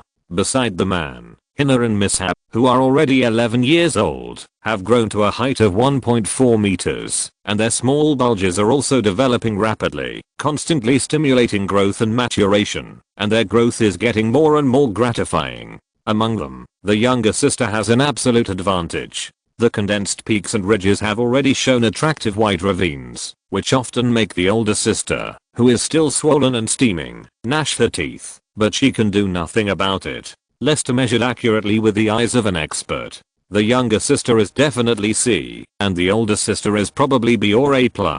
I can feel some obscure magic fluctuations. It should be a magic item, but I don't know how to activate this magic item. Maybe I should ask your sister Rose or sister Meredith to take a look. Feeling that he could not activate this magic item similar to the burning gem, Lester sighed and put the stone back into the wooden box. As for how the things in Bandle City ran to Shurima, who would care about this? Isn't Brother Lester going to fight rats today? No, we just won a big victory. The new rat tide has receded. Leave the consolidation of the position to your sister Margaret. Touching Zinna's head and watching the little girl narrow her eyes, Lester smiled softly. In recent years, although the Emerald Territory did not participate in the Narksan pioneering war, the army was not idle. In addition to daily training and vacations, it became a daily routine to enter the underground world in batches to fight against the endless red-skinned demon rats. With the underground ruins hall as a core, the Emerald Territory's army advanced thousands of meters downward in 5 years, gradually entering the deep crust from the sedimentary rocks on the surface of the crust, and going deep into the range close to the upper mantle, and saw many bizarre underground worlds. Carrying supplies, the soldiers of the Emerald Territory built many simple and convenient, or sturdy and durable underground fortresses and fortifications deep underground whereby a titan diorite pyroxene stood. The Emerald Territory has always maintained a relative balance with the red-skinned demon rats. Most of the time, it went deeper underground as a victor, and eroded the territory of the ratmen. Only rarely would it be defeated by the crazy counterattack of the rats and retreat to the last stronghold. 5 years have passed, and humans have continued to go deeper into the unknown and dark underground. In addition to discovering several relics hidden underground, they have also encountered many strange underground species, including the powerful ones such as the burrowing red ants, rock beetles, or the mud-eating monster worms and metal-digging worms that feed on swallowing soil. But if you count carefully, there is no race underground that can compare with the ratmen. Most of the underground creatures are just food for the rats, until the rats met the world's most cruel and cunning intelligent creatures living on the surface, humans. In the protracted war with the ratmen, even with the sophisticated equipment, made of magic steel, there were indeed many casualties in a few years, with more than 100 people. However, the soldiers who survived the war gradually became stronger. At least in Lester's opinion, compared with the army established through small fights 5 years ago, the current more than 600 Narksan Black Iron Guards and Shadow Crossbowmen can be regarded as real professional soldiers. As for the battle-hardened and more elite 36 Narksan Black Guards and 28 Nightblade Assassins, they were carefully selected, and were enough to lay the key to victory in the local battlefield. In addition, in order to form an elite archer unit, Lester deliberately selected more than 50 excellent crossbowmen from the Shadow Crossbowmen to form the Dark Blood Crossbow Guard, equipped with the improved Dark Blood Hand Crossbow. Dark Blood Crossbow Guard is a standard anti-heavy armor ranged unit. Under protection, Dark Blood Crossbow Guard is enough to cause fatal damage to any elite soldier wearing heavy armor or monster level enemies wearing scale armor that are difficult to be injured by swords. Even the impeccable Black Guards wearing magic steel plate armor could not escape death after facing the covering shooting of the Dark Blood Crossbow Guards. Lester, who always knew that the bow and crossbow were the most powerful weapons on the battlefield of cold weapons, had another hidden trump card in his hand after deliberately developing the Dark Blood Crossbow Guards. At least now, he has more confidence in protecting himself when encountering strong people. Lester, if you don't go underground, what are your plans today? Are you going to teach us knowledge? With her soft long blonde hair scattered on her shoulders, Miss Ha looked at the man with some expectation. Lester himself had no way to deal with the fact that Miss Ha suddenly refused to call him brother one day a year ago. However, he also understood that at least the Angel Sister's good impression of him wasn't changed, and it was estimated that it had reached its peak. He was still somewhat confident in his charm, and he was not afraid that the future Angel of Judgment would fly away mercilessly after growing wings. As long as he had enough physical strength, he could ensure that the Angel Sisters would not fight and would have to lie in bed and recuperate. Moreover, the Pale Angel Square that he planned and designed by himself is still under construction. He can't control what will happen 100 years later.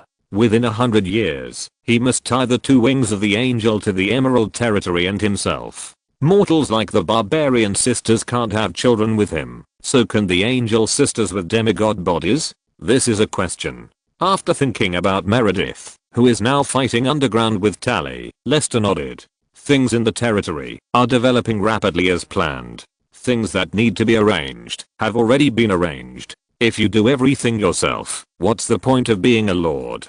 Being lazy at a moderate level is the highest work that a lord should pursue. For example, telling stories to two little girls. What stories do you want to hear?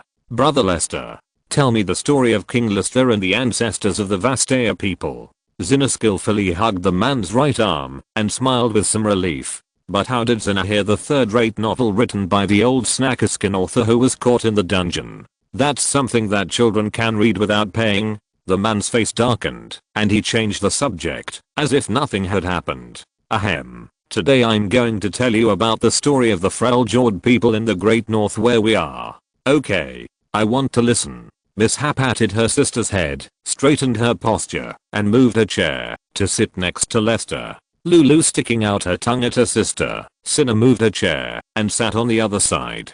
This made Lester miss the scene a few years ago when the little girls sat on his lap while listening to stories. In the blink of an eye, the little girl has grown up. Lester is nostalgic for the scene a few years ago when the little girls sat on his lap while listening to stories. In the blink of an eye, the little girl has grown up. Legend has it that Freljord was not called Freljord a long time ago, but Valrigord. One day, a group of strange cattle and horse gods suddenly appeared in Valrigord.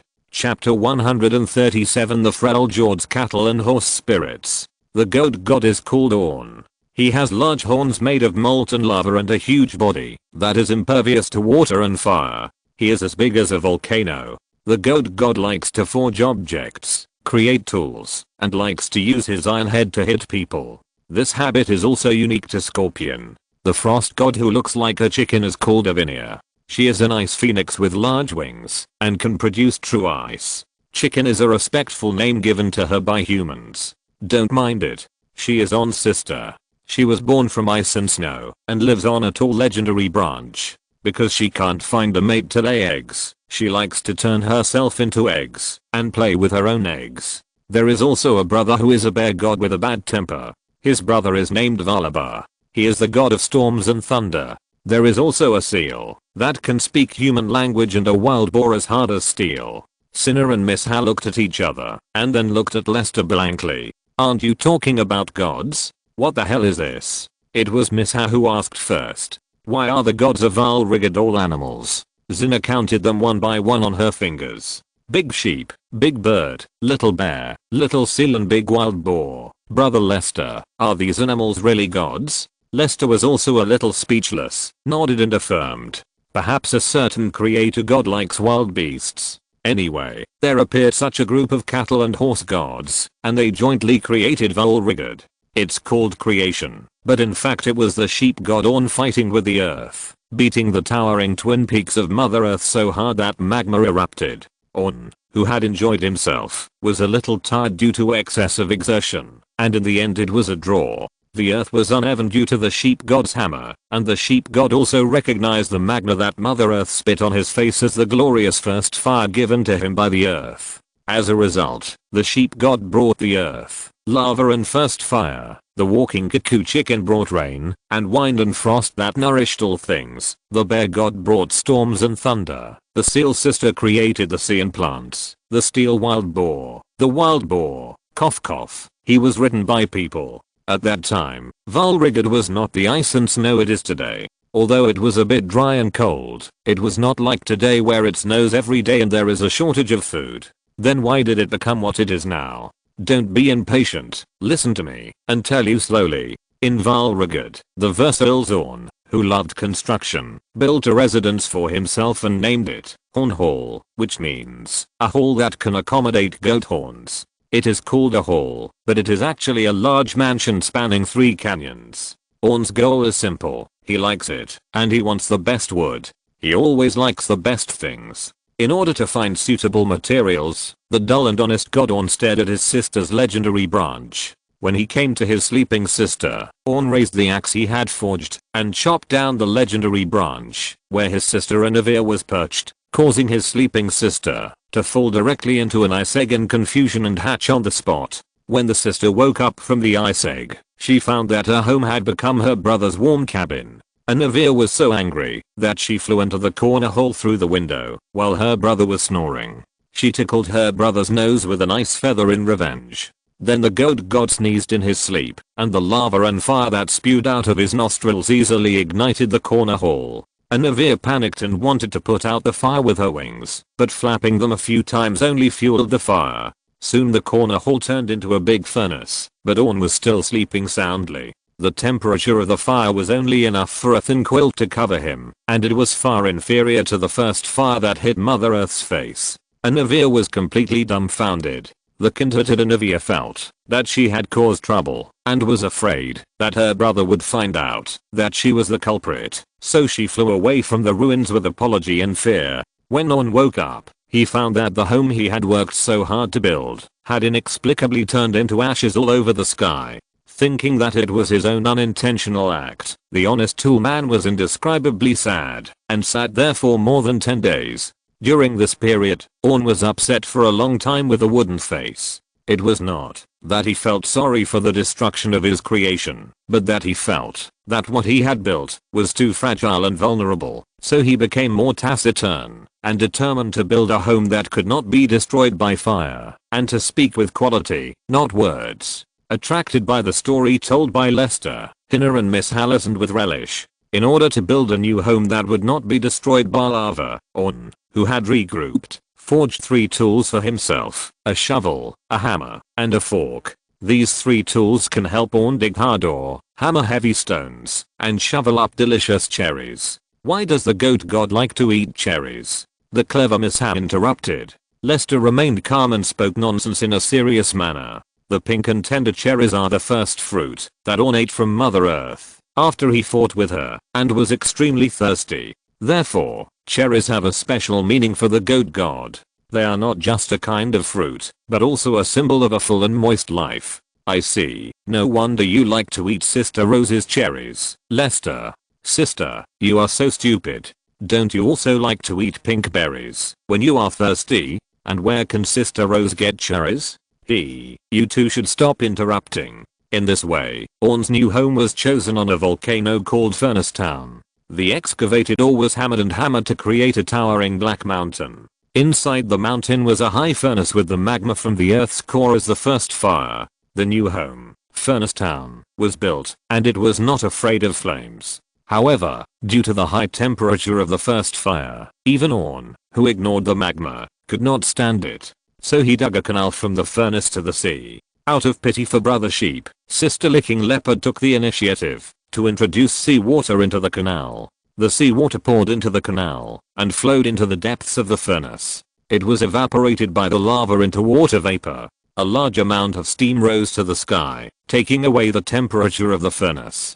Dark clouds began to condense from the furnace and soon spread to all directions of Volregard. It was not until a few days later that the temperature of the mountains made Orn feel that he was not lying in his mother's first fire. In just a few days, the sea level in the distance dropped by several inches. You can imagine how much water vapor condensed in the sky. Then what? Orn was comfortable, but the evaporating water vapor condensed into frost and snow, which kept falling from the sky and sprinkled on the land of Volregard, never stopping. Some people also said that this heavy snow fell for more than 100 years and finally formed the Freljord with frost and snow for 1,000 years. So interesting, Brother Lester. Can you tell me the story of Big Sheep again?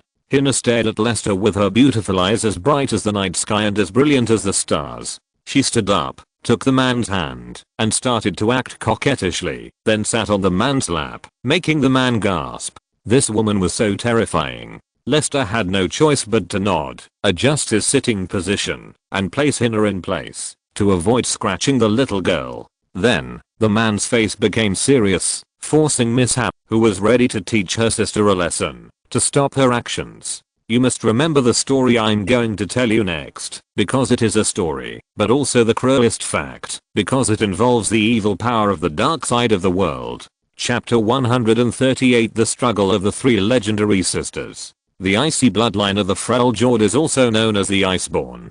The origin of the Iceborn comes from the three legendary sisters, the Queen of the North Avarosa, Cyrilda and Lysandra. At that time, the people of the Freljord were still in dire straits. In the north, humans had no status at all, and many people became food for powerful monsters. It was a dark age for humans. The ferocious bear-man shamans who served the storm god Valibar, the man-eating trolls walking on the ice and snow, and the mysterious snowmen active on the ice peaks were all enemies of humans. The first to bear the brunt were the storm god Valibar and the bear-men who believed in him. The goat gods Orn and Anivia, who were not interested in the mundane world, and other Freljord gods did not care about human beliefs, nor were they enemies of the three sisters. The three sisters who led the Freljord people would naturally not surrender.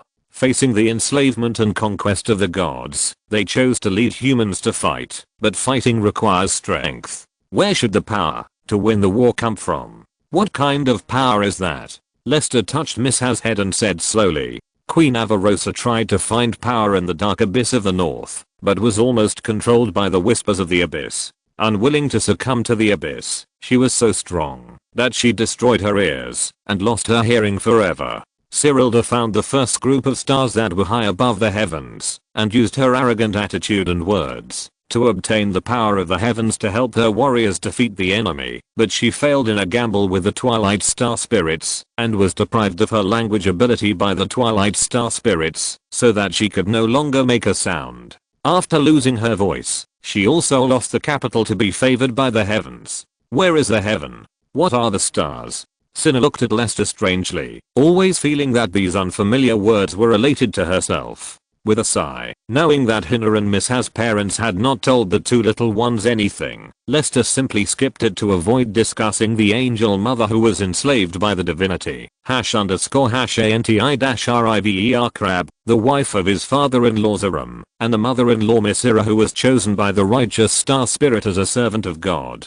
In that case, it would involve other people's family affairs, and it might be endless. The most important thing is that it can't explain why you know other people's family affairs better than them.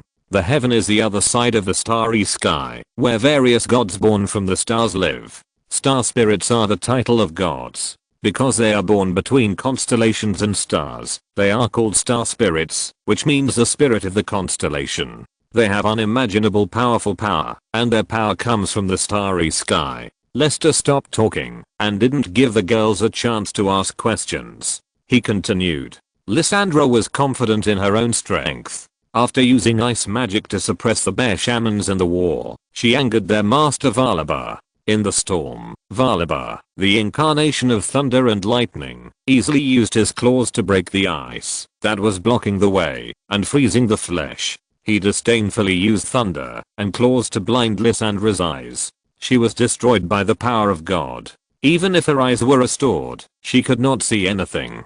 The reason why he did not kill Lysandra who rebelled against him was to make the blind Lysandra live as a benchmark for failed rebels, so that the humans of Freljord would understand that even their queen was just a blind person, a defeated opponent who was deliberately spared by him. In this way, the three sisters each lost part of their senses, and the human resistance was completely at a disadvantage, and morale was low. The war between humans and gods was not going well. The people of Freljord were suppressed by the bear shamans. If the three sisters had not worked together to fight together, and Lysandra had not taken the initiative to attack, Freljord would now be completely enslaved by the bear god.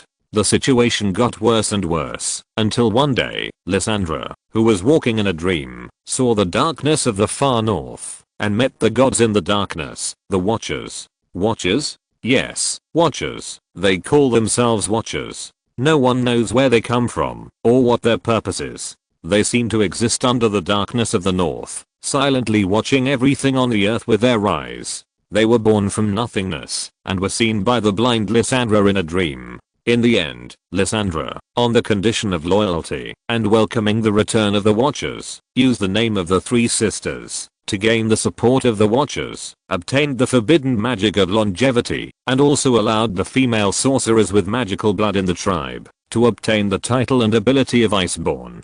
The Watchers gave Lysandra many unknown witchcrafts, allowing Lysandra and her Iceborn sorceresses to master powerful ice magic that was enough to fight against the bear shamans. Those beings living under the abyss also provided Lysandra with many equipment made by the tribe. While Lysandra was waiting, the Watchers provided a batch of powerful equipment with magical power. Before these equipment were sent to the forbidden area, they were just ordinary objects made by ordinary blacksmiths. After passing through the hands of the Watcher, they became powerful magical equipment. No one knows how the Watcher did it, not even Lysandra herself, just as she doesn't know where the Watcher's body is. She only knows that the Watcher is in the nothingness underground.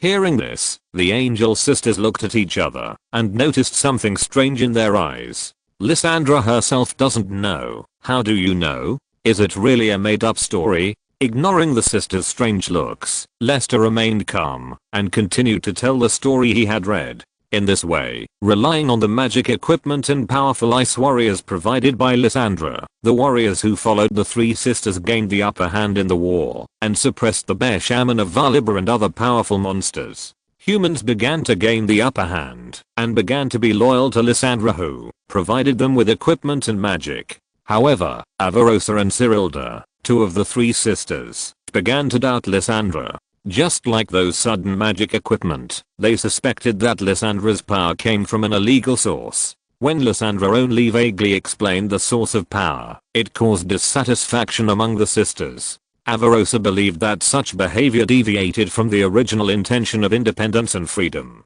Breaking away from the slavery of the bear god was nothing more than stepping into the control of another existence and becoming a new slave. Cyrilda felt that such a battle was meaningless and deviated from honor. Lysandra, who was caught between the sisters and the Watcher, was in a dilemma and was neither a human being nor a human being.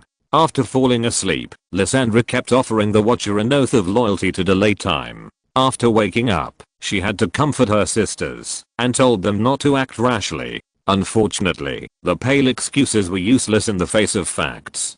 During a void movement, the servants created by the Watcher appeared above the abyss, completely exposing Lysandra, who was trading with them, and also made Lysandra and her sisters understand what was dealing with them. Lester's voice was particularly solemn, as if he had crossed the gap between time and space, and saw the stone bridge across the howling abyss. Under the abyss of the stone bridge was the ice that froze emotions and blood, and the void creatures that were sleeping under the 100 miles of ice and constantly extending their tentacles upwards. The eyes that belonged only to the Watcher were watching everything in the material world indifferently, waiting for the day of return.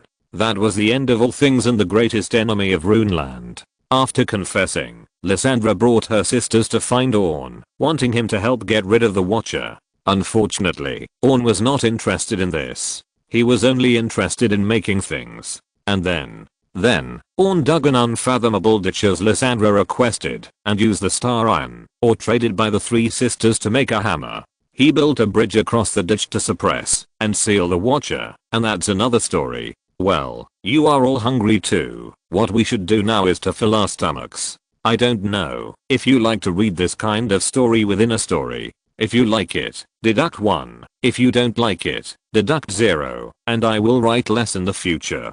Chapter 139, Surveillance Mission at the Lost Bridge. Even in the spring equinox, the sky of Freljord is still full of frost and sadness. While Riz was still searching for the world rune in Freljord, the atmosphere in Frostgard Fortress became heavy again. Because the frost was about to melt for a short time. The Watcher's Gathering is a secret gathering of a few ice warlocks selected by the Ice Queen. It is the only mysterious organization that knows the truth buried by the crisscrossing stone bridges under Frostgard Fortress. Frieza is one of the very few male warlocks with ice blood.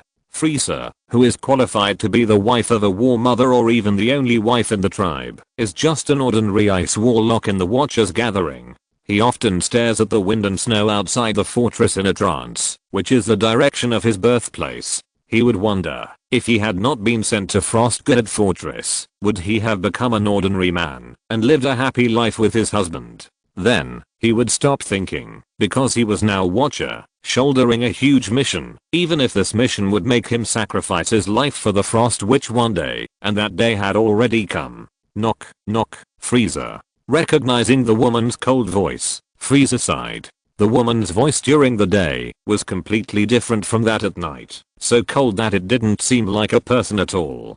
Come in, Caslet, the door is not locked. The thick wooden door was opened, and Caslet looked at her special bed partner, silently closed the door, and sat on the bed. What are you thinking about? I'm thinking about how many of us three can come back. Although the man's voice was a little bitter, he didn't mean to complain. This is a duty. Even if the three of us die there, the Frost Witch will remember us and understand the changes in the seal. Yes, that's right, but I still feel a little disappointed to die like this. Looking at the man calmly, Casled suddenly took the man's hand and whispered in a cold tone. Anatole has agreed, just now. Are you coming? His heart began to beat, and his disappointment was thrown into the sky. The man dared not even think about it. There was a little more shyness and hesitation on the man's face, but the woman had already read the man's heart, sneered, pulled the man up and walked out. You are ours tonight. You can't run away, little white chicken. The next day, the 3 watchers were taken to the Eternal Ice Palace by the Ice Queen's servants to meet the owner of the Watcher Assembly, the Ice Queen Lysandra, who was called the Frost Witch by the Watchers.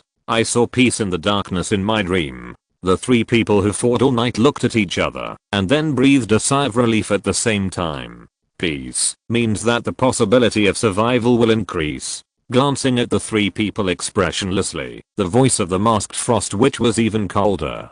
The restlessness under the Watcher seems to be waking up. I will comfort the Watcher and try my best to let it sleep. You must stick to your original intention and not be moved by any external things in order to pass the trial and explore important information. What does it feel like to get stuck in the middle of exhaling? Frieza felt that he was about to be choked to death. Halfway through the words, Master Witch, are you doing this on purpose? If you are ready, follow me. Without wasting any more time, Lysandra turned and left. The 3 of them bowed and followed behind. The 4 of them shuttled through the secret passage of the ice crystal wall lamps and soon passed through the heavy guards and came to the underground end of the Eternal Ice Palace. At the end was a door made entirely of true ice. The door was imprisoned by a stone wall engraved with countless magic runes and was in a closed state. The true ice flashed with the glove magic, suppressing the hearts of the 3 people, as if they would be completely frozen if they touched it. Only the Frost Witch raised the true ice gauntlet she was wearing and gently placed it on the true ice magic door. Frieza knew that this gauntlet was a very powerful true ice weapon and the only 2 keys to the true ice gate, the other being the Frost Witch herself. This was what the Frost Witch said herself, and it couldn't be false. The glow of the magic rune suddenly brightened and then quickly dimmed. After the magic rune completely disappeared, a terrifying feeling that made the soul tremble flashed by, as if it were an illusion. The gate slowly opened with a rumble, and the wailing of the wind, frost, souls, and snowmen came from inside the gate, accompanied by the wind and snow that scraped the bones, and the ghosts' cries made people's scalps numb. Frieza and the other 2 knew that at this moment, they had finally arrived in hell. Following Lysandra, the 3 walked into the world behind the true ice gate, their eyes full of fear. When the power of nature and gods appeared in front of them at the same time, it would only make humans despair of their own insignificance. The sky was dim under the reflection of the ice cliffs and cliffs. The dark blue melancholy halo sank deeper and deeper, until the human soul fell into the bottomless howling abyss. The solemn grey-white stone pillars and tall guardian statues stood on the towering bridges. The bridges were like spider webs, densely intertwined in the mountain walls between the abyss, extending to the bottom of the abyss. The inky frost chains swung slowly in the cold wind of the abyss, making heavy banging sounds, and formed a shocking picture with the stone bridge. Since ancient times, until now, the bridges have been constantly repaired, built, grown, and broken by the craftsmen of Freljord, and countless lives have disappeared in the howling. Under this abyss, how many corpses of Freljord craftsmen and Iceborn are sleeping there? The majestic nature, the supreme gods and the unyielding human power are perfectly blended at this moment. Just one glance, it seems like eternity. Walking on the top of the bridge, Frieza couldn't help but hold her hand and wipe the cold sweat from her palm with her robe. Without saying a word, the Frost Witch led the 3 Warden Warlocks along the crisscrossing bridge, falling deeper and deeper. After walking for more than an hour, the Frost Witch used a magic key to pass through a tall bolt that flashed with lavender light and successfully came to the bottom, which was also the most solid stone bridge. Here, only the magic crystals flashing with light blow light on both sides of the bridge, and between the ice walls can illuminate the direction of progress. The light of the world can never pass through the unfathomable ravines and come to this frozen forgotten land. This is the stone bridge that Orn built with his own star iron hammer, and it is also the last line of defense for Lysandra to prevent the invasion of the Watcher with 2 magic bolts. This place is called the Lost Bridge by the Guardians. Erem fans are here. Who dares to fight me? Chapter 140 Fight for the Freljord. The old rogue. Looking back at the purple magic bolt that was lowered again, Frieza always felt that the relief with purple magic stone on the bolt was like a tentacle monster staring at him with eyes open. He shook his head and looked again, and the monster turned into an indifferent relief again, as if everything just now was an illusion. The whimpering of the snowman came faintly from the deeper depths. There was no howling wind and frost here, but the solid stone corroded faster. Although he knew why this was the case, Frieza still felt the chill deep in his heart. He didn't even dare to imagine the evil things under the ice. The Hall of Nine Saints is down there. I'll wait for your news here. The cold voice echoed in the abyss, temporarily suppressing the terrible howling. The Frost Witch pointed to the end of the lost bridge, which led to the bottom of the abyss. If you meet Gregor who is awake, give this to him, and he will let you go. Lysandra handed over an ice blue true ice knife that flashed with the magic emblem to Caslet. After hesitating for a moment, she took off the true ice mask and hung it around her waist, revealing her beautiful face without the blindfold. Frieza was stunned and even had the urge to molest her. How could the Frost Witch, who has lived for nearly 1,000 years, be so beautiful? Compared with the Frost Witch, the outstanding looking Anatole and Caslet were like the stubborn stones on the roadside and the bright moon in the sky. The witch clasped her hands in front of her, stopped where she was, and stared at the three people who were terrified with her empty blue eyes. Her voice was a little softer than the Ice Queen's. Go, the Guardians of the Frost, come back alive. After watching the three people's backs gradually disappear, Lysandra sighed, turned around, opened the magic door latch, and left quickly. Lysandra was not worried about her unusual beauty being seen by others, because she was sure that the three people who had stepped into the abyss due to their unstable moods and excessive indulgence were destined to be lost in the nightmare of the Watcher, and turned into dry bones on the true ice. She would also be able to successfully obtain the situation of the true ice seal being eroded by the Watcher from the howling of the snowman and the feedback of the 9 true ice pillars. For her, as long as the three people filled the cracks with true ice before they died, it would be enough. Even if she was reluctant and wanted to express her sudden sincere feelings with words and actions, Frieza had to be dragged away by her 2 witch companions. However, if she thought about it in another way, it was not bad that she was not frozen into an icicle by the Frost Witch. The 3 dared not look around anymore, and only wanted to quickly go to the Hall of the Nine and the Abyss to complete the task of observing the Watcher. Crossing the long and solemn grey-white stone bridge, passing by patches of evil grey grass as tall as an adult, and twisted black thorns wrapped around the edge of the bridge, there were magic crystals emitting faint light on both sides of the road. Legend has it that the original stone bridge did not have any magical power. It was the Frost Witch who changed the structure of the stone bridge and placed magic crystals on the stone bridge, allowing magic to be integrated into the protection system of the stone bridge. The man did not comment on this. Stepping on the heavy and ancient stone blocks, Frieza felt a little more at ease. He just looked down inadvertently. The texture and layout of the stone bricks under his feet vaguely resembled the beautiful naked body of the Frost Witch. The man breathed rapidly and couldn't help but sigh again that he had an illusion of love. This must be because of the sincere love like Zenbing. He would confess to the witch when he returned. Approaching the towering black wall of stone chains at the end of the lost bridge, the 3 saw a huge bolt standing upright and suspended by a magic iron chain. It was similar to the first bolt of the lost bridge, but also slightly different. The 3 looked at each other. In the dead silence, no one wanted to talk. They just wanted to leave this dead and empty ghost place as soon as possible. The 3 of them wanted to walk down the lost bridge directly through the wide open latch, but the 6 rune-shaped square boulders on the right quickly dropped, revealing a huge stone statue in the altar. The stone statue surrounded by magic icicles slowly lit up, dispelling the darkness around it. At the same time, the magic glow on the latch lit up and quickly dropped, completely sealing the entrance to the bridge, obviously not wanting the 3 to pass through. It's the Guardian Gregor. It is said that he was the most loyal subordinate of Queen Avarosa, but was killed by Queen Avarosa herself. His restless soul was fixed on the lost bridge. He held the Watcher's horn and guarded the gate of the lost bridge forever. I didn't expect to see it one day. As Anatel's words fell, the human stone statue flashed a light blue light, and a light blue soul appeared in front of the three people, looking like an ethereal soul, but also with a heavy and thick feeling. The bearded soul wearing the fur coat of the Avarosa tribe seemed to have just woken up, and seemed a little sleepy. After dozing off, he immediately opened his eyes wide. The soul carefully looked at the three humans who were only as tall as his legs. Soon, the soul's expression became a little sarcastic, which made the three people a little unhappy. Look who came to this god-forsaken place. Oh, look, it's three annoying frost guards. The frost guards should all die. Damn it, why didn't a beautiful female ghost come to bother me?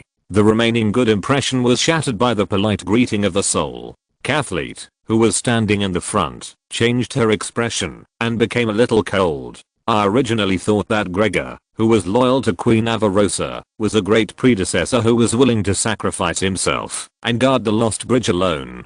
I didn't expect that he was just a lonely and pitiful old ghost with bad breath. You annoying little frost guard girl, you are going to make me angry. You don't like me when I lose my temper. The soul blew his beard and glared, and took out a magic hammer covered with frost from behind his buttocks, made a knocking motion, and raised it high towards Caslet, but was reluctant to let it go. But the ghost's mouth still didn't stop. I have been guarding here for 1,000 years, little frost guard girl. You are insulting a great frail-jawed warrior, and also insulting an iceborn who guards the abyss with his life. Senior Gregor, we are going to the sealed land, to observe the seal of the Frost Watcher. I don't think you want to disappoint Queen Avarosa's trust, right?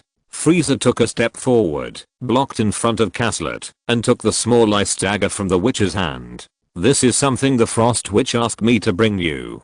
Please accept it. HMPH.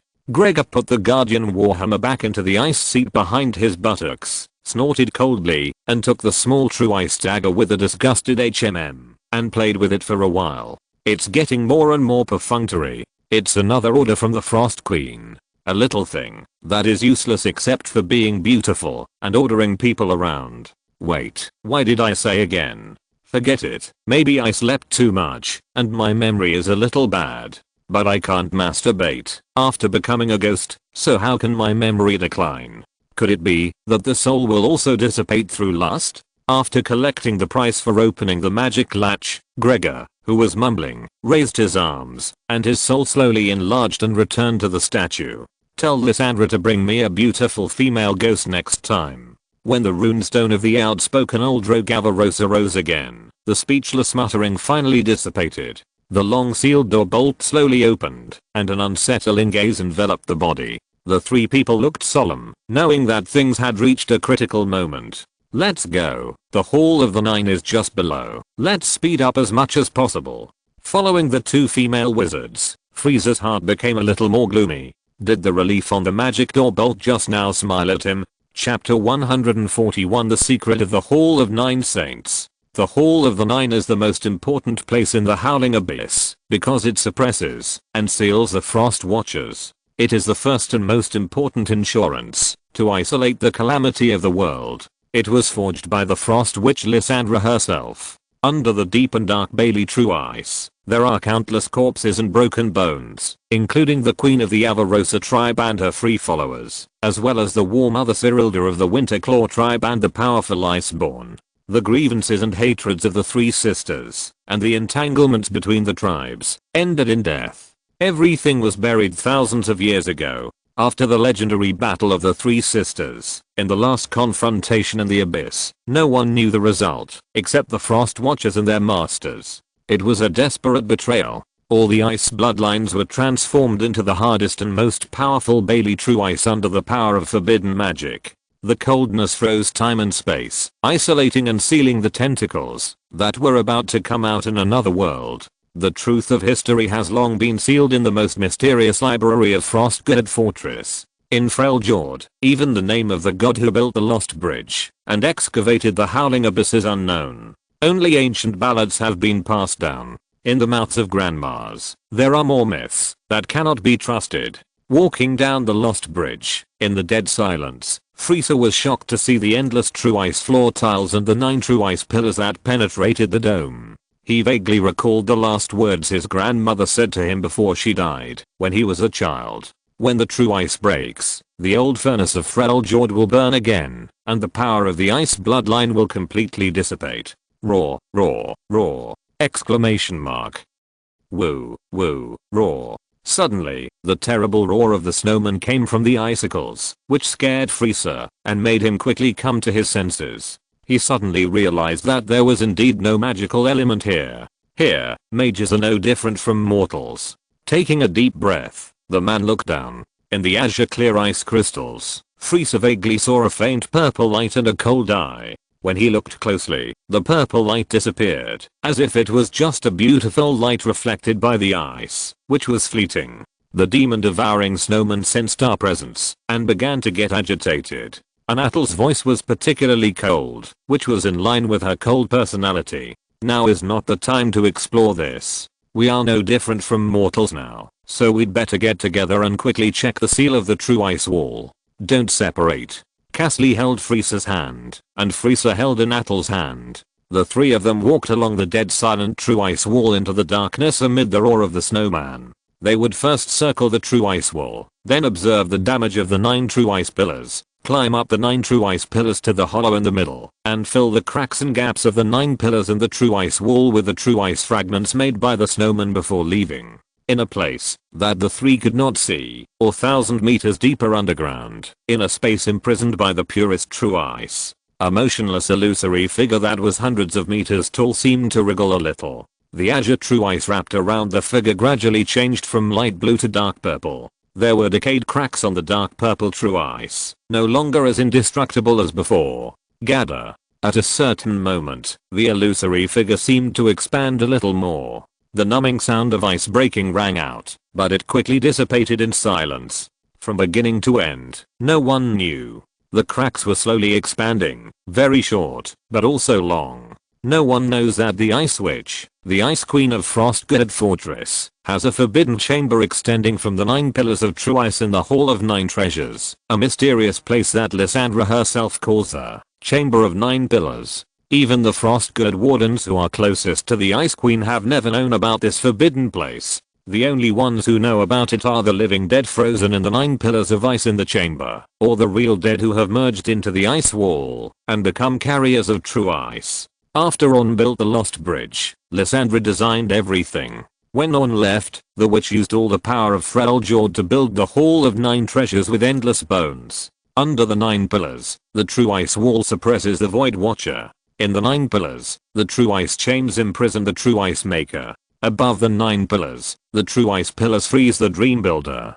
The seal has 3 parts in total, suppressing the terrible Frostgard Watcher from all directions. The true ice, which was separated from the magic structure and completely changed the essence of the elemental body, was used to seal and imprison the Watcher's virtual body, making the Watcher sleep under the abyss and never come to the Valoran continent. In the cavity in the middle of the 9 pillars, the demon-eating snowmen imprisoned by the true ice chains they produced had to absorb and devour all the magic element that could be used in the Hall of the 9 in order to survive without food. In this way, a magic forbidden environment could be artificially created, making it impossible for the Watcher to use any magic power to break the seal. The 9 true ice pillars were based on the range of the true ice wall. Through precise calculations, they ensured that the 9 snowmen could just absorb all the magic within the range of the true ice wall. The snowmen could neither starve to death due to too few magic element, nor gain enough power due to sufficient magic element to break free from the true ice chains. Everything was running in balance within Lysandra's most perfect calculations. Finally, at the top of the 9 pillars, in the 9 pillars chamber, by freezing and isolating humans with strong emotions and deep and complex emotions in the narrow hollow ice pillars at the top of the 9 pillars, Shurimans, Freljordians, Valorans, and even Ionians, all of them are potential targets for use, just to ensure the diversity of the monitor's dreams. Let the strong and colorful emotions and memories of humans be transmitted to the seal through the 9 pillars of true ice, which is enough for the sleeping monitor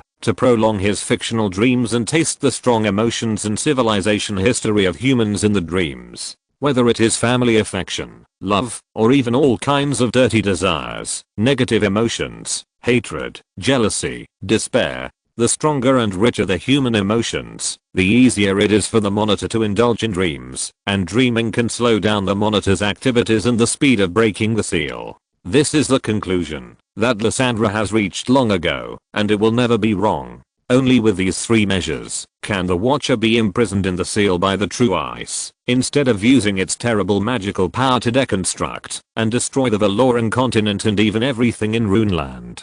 Walking in the Nine Pillars chamber, Lysandra took off her mask and looked at the 9 humans frozen in the true ice pillars with her empty eyes. The witch did not speak, nor did she feel the slightest bit of guilt, even though there were innocent people, old people, and children among these people. Many people were deceived or forcibly abducted by the witch using despicable means. From the moment she froze her sisters herself, Lysandra had frozen her heart. Emotions had become a luxury of nothingness. Moreover, for thousands of years, she had always been accompanied by loneliness and scheming, and tried her best to bury the lies and threats that could destroy the world. In the loneliness of thousands of years, all the witch's passion and desire had long been exhausted, and she was so dead silent that even the Watcher under the true ice could not control the woman's will. In the entire Freljord, only the Frost Witch can ignore time and the terrible Watchers, walk down the Lost Bridge at any time, and go to the Hall of the Nine to complete the repair work of the seal, although doing so cannot select the most outstanding Frost Guardians. Tasting loneliness, coldness, and dead silence, the Frost Witch stood in front of the icicle, pressed her hand on it, and used her keen magical touch to sense the emotions and restlessness coming from the 9 pillars, so as to judge the situation of the seal. The hollow icicle was filled with specially treated magic alchemy liquid, and the alchemy liquid soaked a naked man. As if he felt the breath of the witch, the man's bloodshot eyes suddenly opened, and the magic alchemy liquid on his head moved away spontaneously, creating space for the man to speak.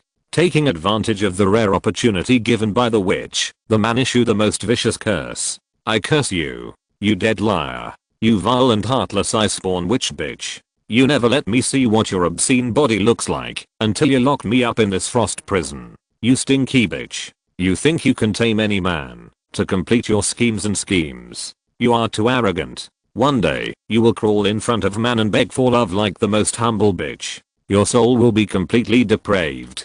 The queen will become the most obscene and dirty iceborn.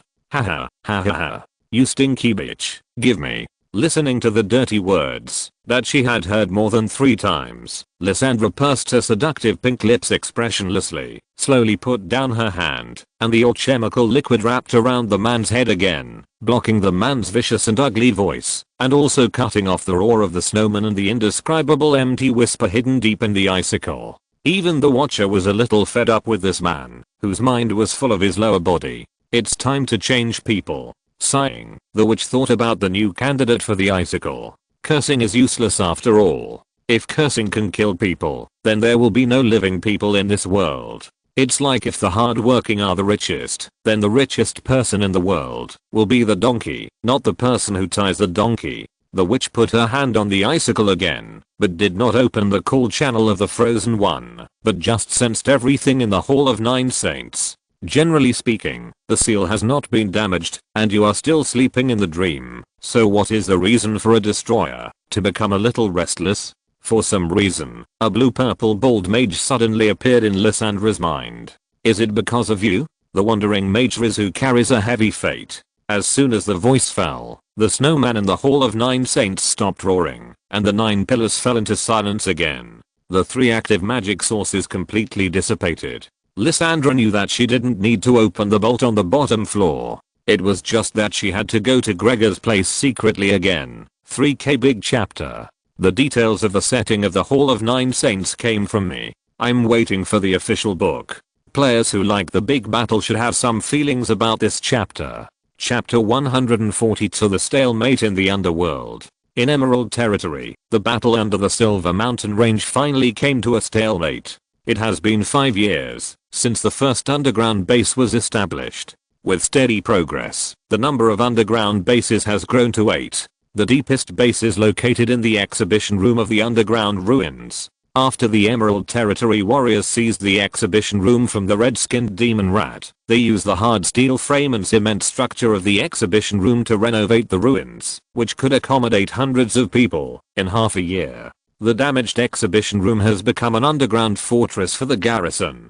After the logistical materials are difficult to transport underground, this fortress will also become the bridgehead for the next battle. Although Lester felt a little sorry that the exhibition room of the ruins was destroyed by the red-skinned demon rat, he did not care too much. It was originally an unexpected gain. The damaged or moved exhibits only allowed him to speculate what kind of enemies the former owner of the ruins faced, and to better understand the monsters of the Badland, or the powerful creatures living underground.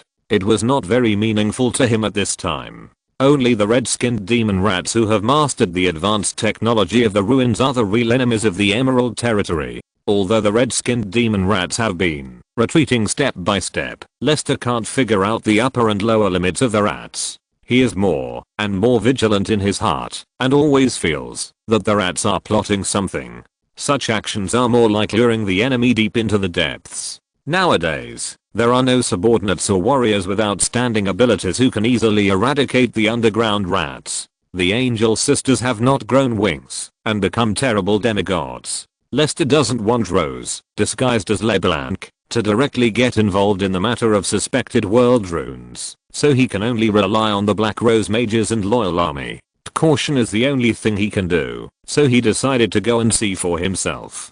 After sending Rose away, Lester rode Silver Moon, which was equipped with light steel armor, and flew directly to the entrance of the mine in the shimmering Silver Mountains, and landed on a wide open space. Silver-winged dragon Bad Silver Moon is no longer as afraid of humans as before, and also understands that the status of his spouse among humans is the same as his own in the tribe, which is relatively unique and noble. The dragon bird is very satisfied with this. Knowing more common sense, she no longer often feels sad in the sky like before.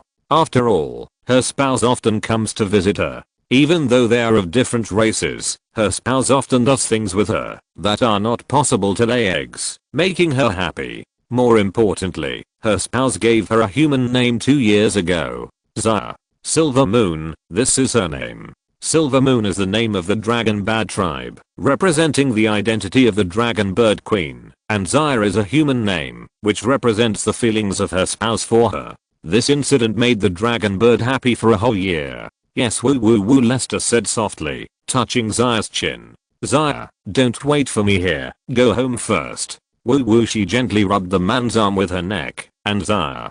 Silver Moon slowly took 2 steps back, looked at her spouse reluctantly, and flew into the sky. She looked forward to seeing her spouse every minute, but she didn't want to be a trouble to her spouse, even for only a second. Lester felt a little unworthy of the silver-winged dragon bird's heavy and deep feelings. Not being able to give Shur an egg was a big blow to Shur, who wanted to have offspring, but Lester was not worried that Shur would mate with other male dragon birds and betray him. Shur was a very loyal dragon bird, not like himself, an indifferent emotional liar.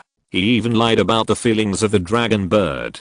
Liar, huh. With a self-deprecating smile, the man wearing a magic steel mask walked into the mine with the military salute of the Narcs and Black Iron Guard. 5 years is enough for a fermented steamed bun to be steamed into a big steamed bun under the hot hands. Alice finally left the Black Iron Guard 3 years ago, Narcson calendar AD 4, and left the identity of a spearman. After bidding farewell to her colleague Sweet, she passed the strict test and successfully joined the Black Iron Guard's elite force, Blackguard. As it should be, Alice also received the Blackguard magic steel heavy armor and a dark red magic steel double-edged gun tailored for her by the War Workshop. Alice was still very satisfied with the fact that she was one step closer to the Lord. She never forgot her oath, so she was willing to stay in the dark underground and start an endless war with the disgusting and cruel rats. Of course, that being said, the rotation still needs to be rotated. As the saying goes, the cold-faced generals are always strong, but the soldiers are always changing. Except for Margaret, the commander of the Black Iron Guard, the rest of the soldiers will return to the ground in batches to rest and take vacations, so as not to stay underground for a long time and cause psychological collapse. It is worth mentioning that in order to relieve the life and work pressure of soldiers and people in the territory, Lester deliberately built a nightclub in the Emerald Territory to provide special services. There are two types of women working in the Emerald Territory nightclub. One is voluntary and the other is naturally forced. Most of the main forces are locals or foreign women who want to make quick money by themselves in the Emerald Territory. A small number are female relatives of spies themselves, or relatives of accomplices of major criminals. After being arrested and sentenced, they do not have to go to jail, but are directly forced to be placed in nightclubs to provide free services. Considering the problem of long-term success, the managers personally arranged by Lester did not do anything to exhaust the pond to catch fish, but retained the last trace of false morality. Compared with private nightclubs in other countries, at least the waiters in the Emerald Territory have clear origins, good health, and must be certified to work, and the review is extremely strict.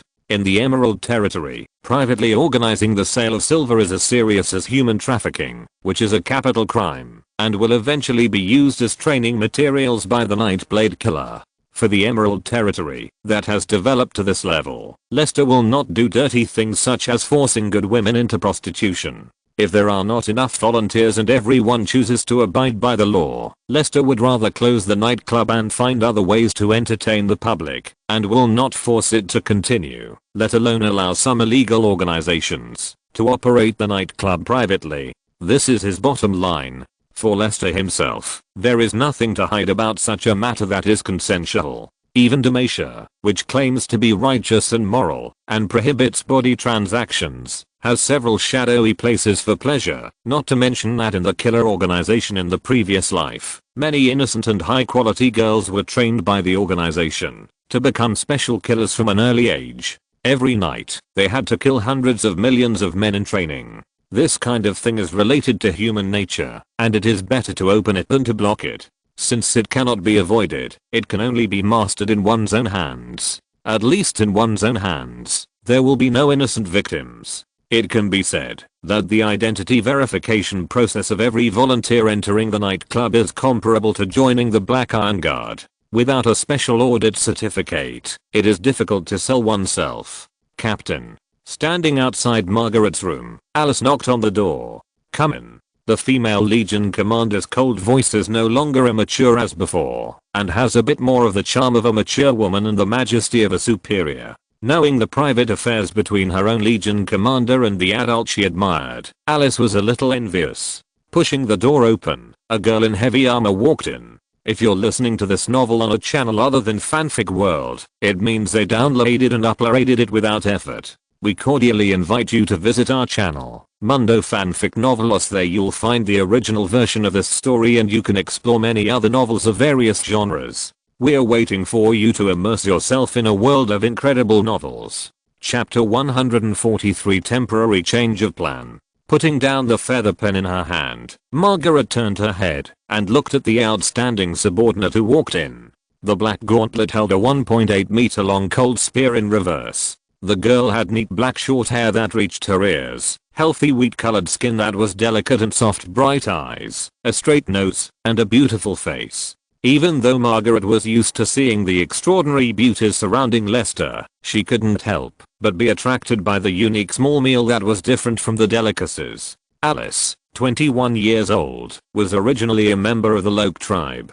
Both her parents died. She had an aunt and a sister. 5 years ago, she took the initiative to join the Black Iron Guard in the Nor village. After training and passing the test, she was assigned to perform guard work in the mine tunnel of the Shimmering Silver Mountains for the first mission. It happened that the red-skinned demon rat invaded, and she almost became a victim of the rear guard. After that, with the encouragement and persistence of the Lord, she retreated from the mine alive and started the first battle in her life. After that, she gradually grew up, practiced spear skills, and passed the secret selection of the Black Guard 3 years ago. Without any special equipment, she was able to kill the overlord of the Quiet Forest with only a fine iron spear. For an 18-year-old mortal girl without extraordinary power, she had done her best. Naturally, there was no reason to fail. Since then, Alice officially became a member of the Black Guard, and also had an exclusive equipment, the double-edged magic steel spear. After that, she fought underground for a long time. During the 3 years of killing, she only had a boiling blood out of control. Boiling blood, a violent state of losing control of reason through excessive killing. When equipped with enough magic steel equipment, her willpower was strong. This is a good seedling. It will be very useful to cultivate her. Although he was quite satisfied with Alice in his heart, his face was still indifferent. He soon turned his head again and continued to summarize the information about the underground battlefield with a Shurima feather pen. The gadgets of Shurima are much more useful than those made in Naxos. Tell me, what's the matter? Master Legion Commander, Lord Lester asked me to bring you a message first. Margaret put down her pen again and looked at Alice with a serious expression. Alice spoke. He said to stop the military operation first and let the members of the Night's Edge conduct in-depth exploration first. He will talk to you personally about the specific matters. Nodding without comment, Margaret smiled lightly at the embarrassed girl. It's just these words. He wouldn't ask you to convey them to me. Tell me, what else did he say? Alice glanced at the Legion commander secretly, and her eyes quickly shifted to her toes, and she tiptoed slightly. He asked you to prepare and wash. What to wash? Wash the sheets, and that. Even though Margaret, who had experienced many battles, could not help but feel a little irritated when she heard such words from her favorite subordinate, but then she thought about it and asked Alice to pass on such private words, which was quite meaningful. A playboy. I know, you can go down. It was not good to talk to the girl anymore. Margaret smiled and shook her head. Yes, Commander. After hearing the order, Alice, who had been restless for a long time, left quickly and closed the door gently. Since you have made preparations, why not wait a little longer? Outside the room, boxes of supplies loaded with arrows and reserve food were stacked in the warehouse, and the fully armed Emerald Territory warriors were ready to fight, waiting for the order to assemble. Alice took heavy steps and came to the Black Guard station under the respectful eyes of the Black Iron Guard. She nodded to her silent companion as a greeting. The moment she put down her helmet, the girl Alice was already dead. The only ones left alive were the Black Guards who were thirsty for blood and glory. In the core area less than a kilometer underground of the exhibition room ruins, tens of thousands of warriors of the Bloodstain tribe who had experienced war elimination took their simple weapons and equipment and lined up behind the Storm Legion with difficulty. Even the most open places underground seemed too crowded at this moment. The Storm Legion's Ratman General, Dong Dong Bloodstain, had to order the Storm Giant Rat to let the outermost slave rats roll back to their dirty nests first, so as not to be trampled to death by their own rats, before going to the battlefield. In addition to General Dong Dong who led the Storm Giant Rat, there was also General Shia who controlled more than 1,000 Ratman crossbowmen, and General Grinning who controlled the Ratman cannon fodder. In the 5-year underground war, the 3 Ratman generals had been opponents of humans. Although the priests had long had a policy of non-resistance and active retreat, the unwilling Ratman generals still tried to launch an attack, but always failed miserably. As the 3 largest warlords in the Bloodstain tribe, the 3 Rat generals have always been fighting openly and secretly. Only their father, the 2-horned Rat King, and their mother, the Rat Queen, can make the violent rat warlords forget the irritability and cruelty in their minds and lower their proud heads to obey orders. For the 3 rat warlords, today is the best time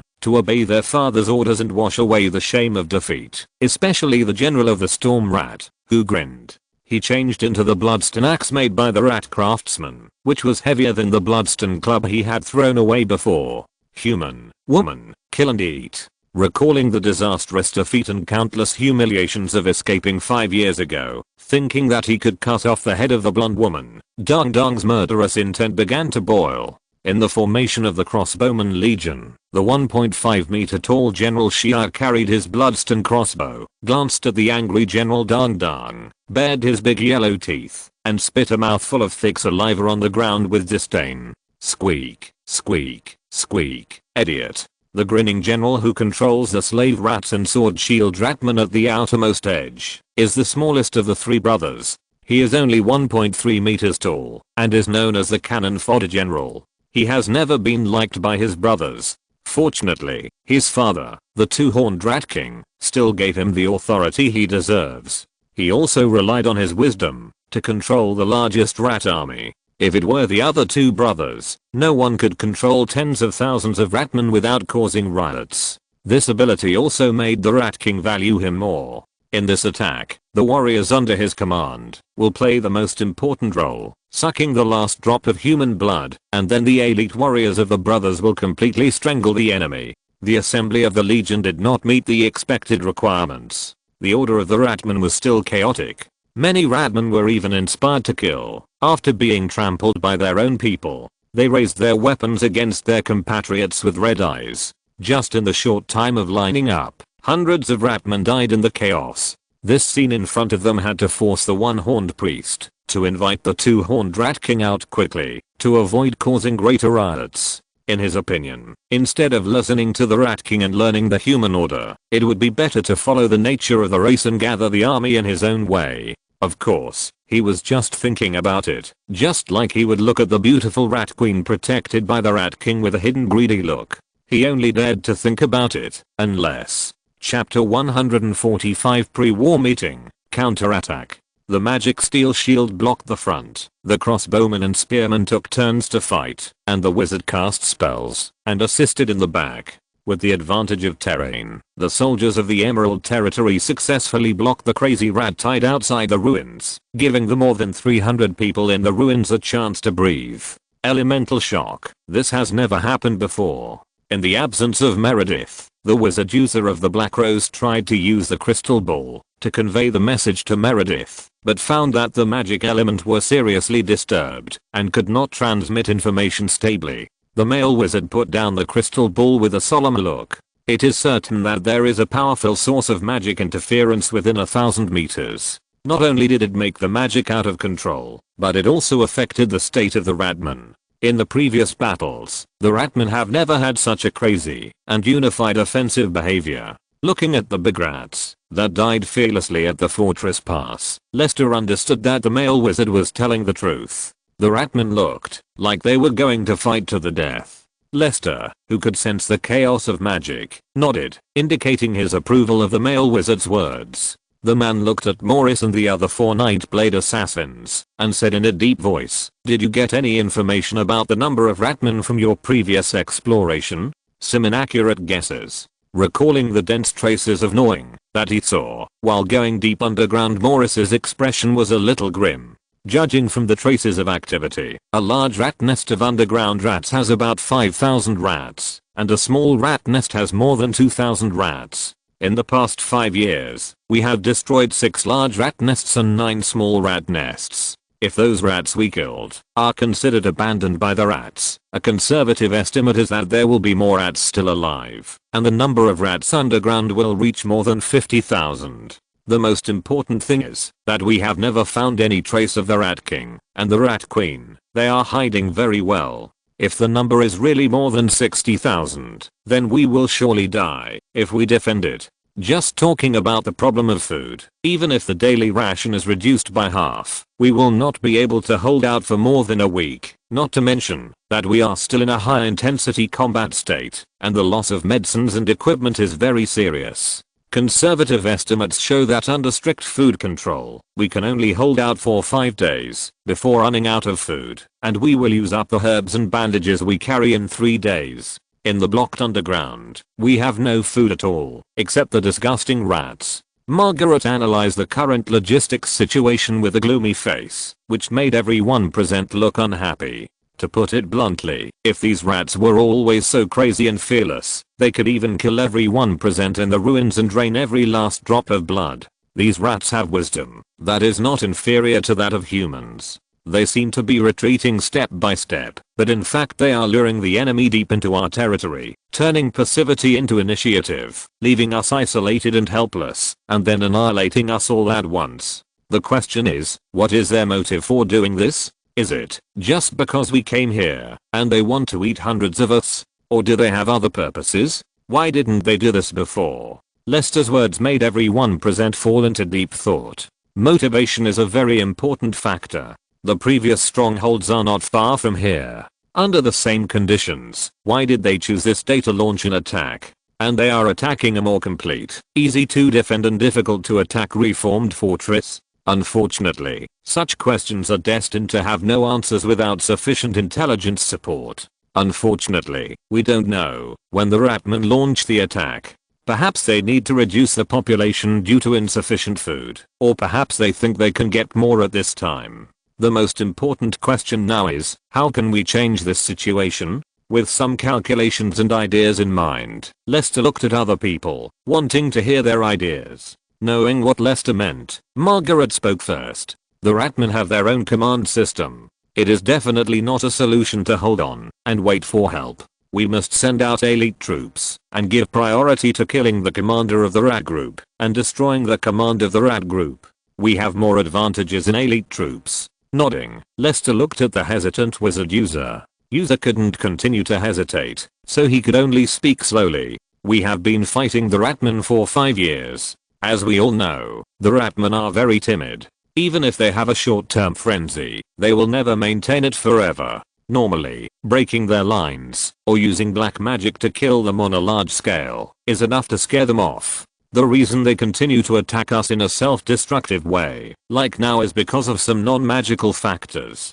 I can't say what it is, but I can be sure that there is something behind the Ratmen that intensifies the morale of the Ratmen and maintains their frenzy. In other words, if we can kill the source of the Ratmen's frenzy, can the Rat group return to its previous state? That should be the case, but I'm not sure. There may be many sources. After getting important information from user, Lester thought for a while and asked again. Then do you have a way to locate the source? Holding the crystal ball in his hand, user hesitated for a moment, thinking that if he didn't take the risk, he might really die in the world 1,000 meters underground this time, so he nodded. I can locate the direction of the magic fluctuations through the magic crystal ball. It should be right to go in this direction. Morris, do you have any ideas? Master, I think this plan is still feasible.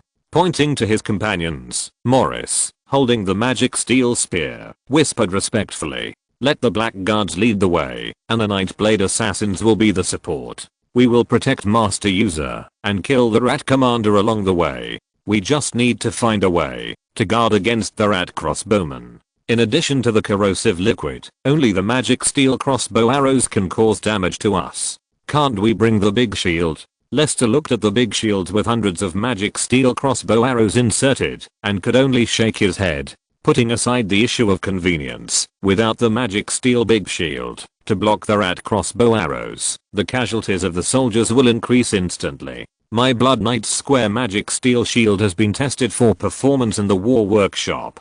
It is enough to defend against the magic steel crossbow arrows of the Rat crossbowmen. I will be the arrowhead when the time comes. Lord Lester, you still have to prioritize your own safety. The Black Guard's plate armor can block the magic steel crossbow arrows. With the Black Guard as the vanguard, we can quickly kill into the Rat group, and the Rat crossbowmen will be afraid to use their weapons. Margaret, you should stay and defend here. Your command is needed here. Believe me, I will return with victory. Yes. Lord Lester, the formation of the Rat crossbowmen can be defeated by area, harmony, magic. Clean can do it. I will also use lighting magic to indicate the direction to go. We need to prepare some things to prevent corrosion tanks. As you and I discussed, a rough counter-attack plan was quickly taking shape. Thanks to all the readers who have voted, rewarded, or commented in support. There are too many of them, so I cannot list them one by one like before. I want you to know that you are the spiritual pillar that supports me in writing stories, and you are my warm harbor when I'm hit. In my opinion, this story of Runeterra is created by us together. I'm not writing it alone. This story is created by everyone together. I just share what everyone has created together. Being able to write something that everyone likes to read is probably the happiest thing for every author. I would like to report the work situation to my friends. As of the 16th, after half a month on the shelves, the first order has increased from 233 to 670, and the average order has increased from 162 to 350. The subscription ratio is 0.04, which is far away from 500. Fog. It's gratifying. It's gratifying. It can increase to 500 in 3 months. In this way, I can get the minimum living allowance every month, and don't have to cut off my lower body, because of my love for power generation. Don't worry, old friends who have read my old books can testify that, as long as I can get the minimum living allowance, I will update twice a day at the worst. Although the last book was a big flop, average rating of 20, I only took one day off in more than half a year, and I will never stop updating. What's more, this book has a good momentum. If I continue writing for a long time, maybe I can really achieve some results. That's it, Pats. Chapter 144 A Sudden All-Out War. Squeak, squeak, squeak. My children, I have heard the call of the Bloodstone. The majestic voice brought the one-horned priest who was daydreaming back to his senses, and he couldn't help but lower his head. As long as the Rat King was there, he would only be a priest, and only a priest, and this was only because the Rat King, who was the first to approach the Bloodstone crown, had the Bloodstone all to himself. Not knowing that his most trusted companions and subordinates had begun to harbor evil intentions, the two-horned Rat King held the Bloodstone crown high, and the evil power was instantly aroused, and the Ratman present instantly fell into a state of mania and bloodlust. Squeak, squeak. Go, children. Kill all the invaders, bring back their bones, find the human summoned by the Bloodstone, and bring him to me. As soon as the voice fell, the three rat warlords took the lead and commanded the red tide that was about to erupt to run towards the predetermined route. I'm waiting for you here, human. Putting down the blood holy stone in his hand, which was flashing with an evil red light, and expressing his restless emotions in human language, the two-horned Rat King seemed to see the future of his domination of the world. That is not something you can have. The original power will definitely belong to me and my people. At the same time, the wandering wizard who was still in the northern Freljord felt the violent vibration of the rune scroll. His body paused, and he directly took out a small dark red rune fragment. As the rune light flashed, the rune fragment had a tendency to move to the south. He knew that someone had stimulated the fragment of the world rune and released the rune power in it. No wonder there was no movement. It turned out to be in the southern continent. The wandering wizard muttered to himself, and then the tempting and decadent sound of the rune fragment came to his ears. Riss, what you desire is in your hands. What are you still hesitating about? Fuse with me. I can help you find all the rune fragments. You don't have to waste so much time aimlessly searching for runes and spending so many years in vain. Maybe after you use me to find all the rune fragments, you can still find a way to peel me off and let me sleep like the other brothers. Come on, my friend, believe in your willpower, believe in me. Silently listening to the beeping sound in his ears gradually slowing down, Riz scratched the back of his bald head and nodded honestly. You are right. The rune was overjoyed, and the frequency of flashing gradually increased. The noisy beeping sound once again spread to the wandering mage's mind like a keyboard warrior tapping on the keyboard. Come on, your choice is wise. I'm the most useless rune fragment. I can't resist your consciousness at all. Fuse with me. Hey, hey, hey. What are you going to do, your grandma? Are you playing dirty with me? Putting the beeping rune fragment back into the rune scroll again, Riz sighed. Because everything you said is right, I don't listen. Believing you is my biggest disaster. I can't believe anything about you, because you can easily distort people's hearts. Putting the rune scroll back on his back, the wandering wizard no longer wasted time, put on his hood, and headed south. He would cross the Urus Mountains to the emerging city-state of Demacia, and then go east to the Immortal Fortress on the east coast, looking for possible rune fragments along the way. Even if this would waste several or even more than 10 years of his time, he was willing to do it. In the frost and snow of Freljord, the hooded figure with a long leather case gradually blurred, and only a heavy confession was dispersed into the distance with the cold wind. Disasters are always one step slower than me, and the world's disasters can always be one step slower than the world. For this reason, I can't trust anyone. No one can. The sudden and crazy attack overturned all the arrangements made by Lester.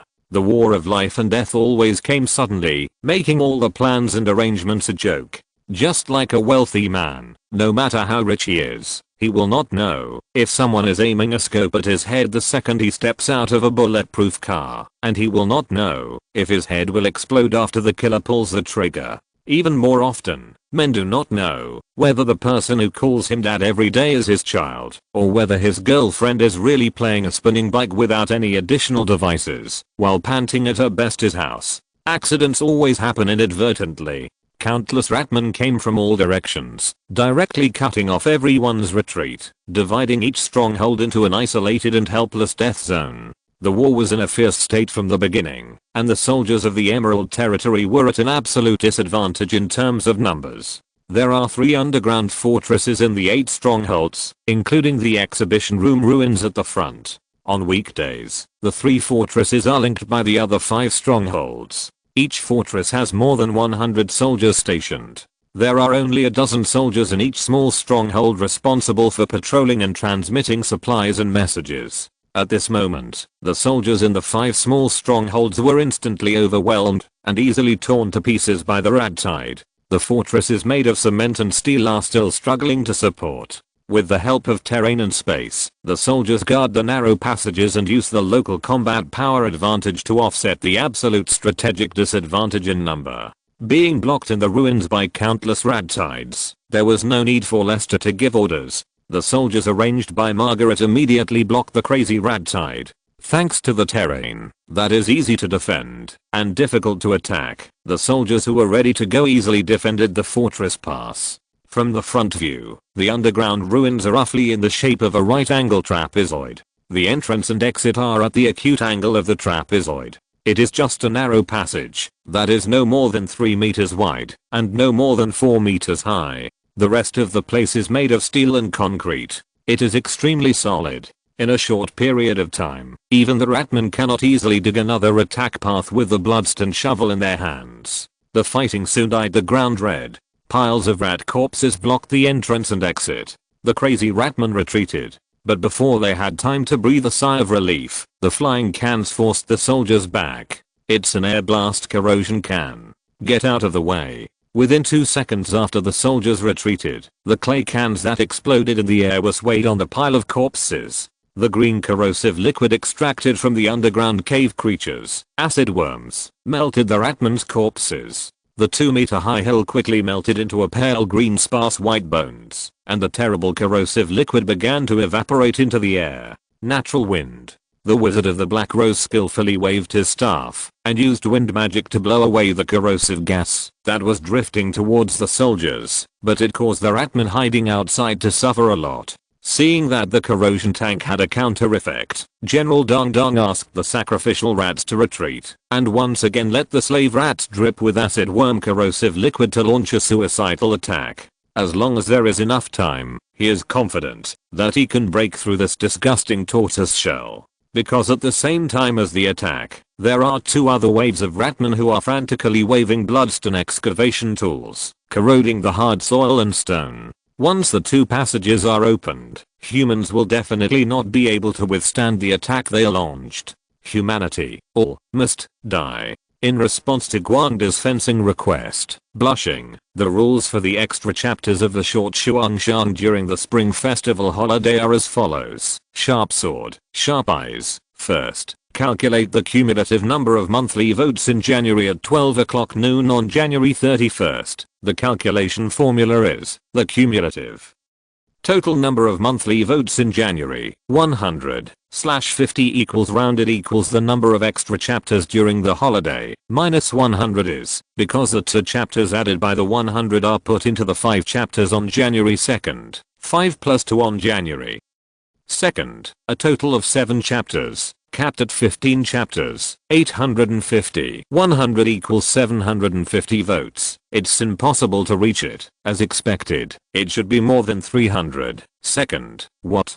You still want a second one? Do you really want to squeeze me dry? Well, I still have some food in reserve. The fan list lacks diversity in titles, so let's put it this way. If a helmsman comes, I will give him 1 more chapter. If a hall master comes, I will give him 2 more chapters. If a protector comes, I will give him 3 more chapters. If an elder comes, I will give him 4 more chapters. If a cute master comes, I will give him 5 more chapters. I will never delay. I will definitely finish the chapters in 7 days. If you have the guts, squeeze me dry and make me hand over all my food. Let me calculate how much I will get if all the goals are achieved. 15 plus 14. 2 chapters a day. 1 plus 2 plus 3 plus 4 plus 5 equals 44. 44 chapters will be updated in 7 days. Is that good enough? Then, no matter how many goals are achieved, you are not allowed to say I'm short in the future. No. It's obviously because you are too advanced. I can't control it. It's not me who is short. Mumbling. Chapter 146. Blood Knight. Heavy magic steel plate armor. With everyone's efforts, the temporary meeting ended soon. As for how to break out of the siege, and how to behead the source of the rat's rage, everyone had the confidence and plan in their hearts. In Lester's view, in the face of absolute strength, any conspiracy is useless, as long as the rat's strength is not too outrageous. The rats are luring the enemy deep into the depths, and delaying the development. So are they? The consequence of delaying is just to see who has the harder fist at this moment. A very small number of elites were left for defense, and Lester took away most of the elites. Not counting Margaret, who stayed to command the defense, there were a total of 32 Blackguard, heavy armored warriors. In addition to User, there were 4 Black Rose mages who were proficient in earth magic and 5 Dance of Death, Nightblade killers. Even Lester himself changed into a heavy plate armor, Blood Knight, made of pure magic steel material that was commissioned by the blacksmith Bristol to tailor. It took a year to accumulate the orichalcum for the Blood Knight alone. Especially in the past 2 years, after the Skaven deliberately changed their weapons with a lower proportion of orichalcum, the efficiency of refining orichalcum ingots became even lower. This is why in 5 years, the total number of Blackguards is less than 40. Lester knew that his physical fitness was constantly improving under his training posture, and he also understood what effect the nearly 1,000-pound magic steel plate armor would have on him. Naturally, he chose to arm himself with magic steel equipment. With the blessing of the equipment, he believed that his strength had reached the peak of ordinary humans. The 1.92 meter tall physique, wearing the blood-colored Blood Knight heavy full body armor, matched with the cold and ruthless full cover cross-face helmet, is even more murderous. In front of everyone, Lester held a 1.7 meter long wide-bladed magic steel flame-shaped sword in his right hand, and a 1.6 meter high, 106 centimeter wide square magic steel shield in his left hand. His greaves emitting dark bloodlight stepped on the marble tiles of the ruins, making a suffocating heavy rhythmic footsteps. Even the Blackguards who were traveling with him felt that their lord was like a different person, and they were extremely depressed.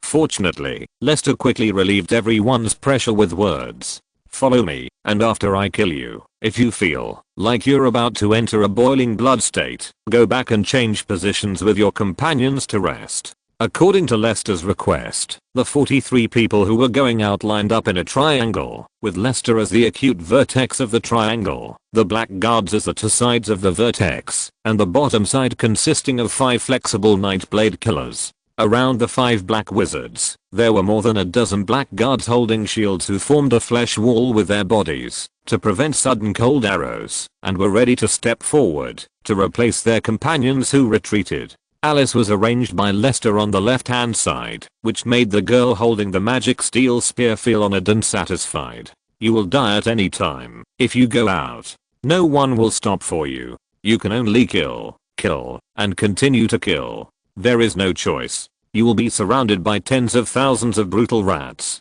Stopping will only make you die faster. Looking at the 42 people who were ready and silent in the cruel fighting, Lester's voice was solemn and serious. Forget life and death. Forget victory and defeat. Hold your weapons tightly and keep moving forward. Lester turned around and raised the magic steel square shield.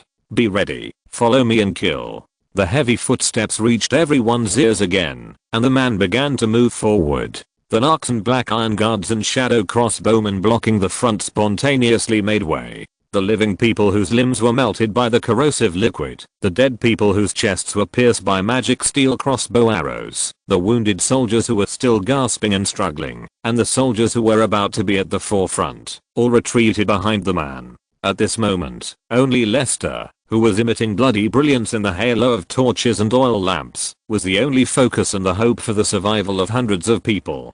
Finally, the outermost magic steel shield that was on the verge of breaking was also withdrawn by the soldiers, as if giving up resistance in an instant. The two Radman warriors excitedly stepped into the restricted area that hundreds of companions could not enter, waving the short knives in their hands. But when they looked up, they suddenly saw a desperate behemoth. The cold eyes under the Blood Knight's helmet were a fear that the two Ratmen had never touched before. This was the blood suppression of the overly powerful life on the lower life. The Ratman was so frightened that he lost his mind and slashed at the Blood Knight like crazy. The flame-shaped sword passed by, and with the sound of breaking through the air, the two Ratmen were cut off in the middle along with their mountain copper weapons. Their internal organs and dirty blood flowed all over the ground, and their bodies fell heavily to the ground, with their eyes wide open. The heavy plate boots easily crushed the flesh and blood that were still swallowing filth. With the sound of dang dang, he walked towards the darkness with perseverance and determination, like a ruthless killing machine.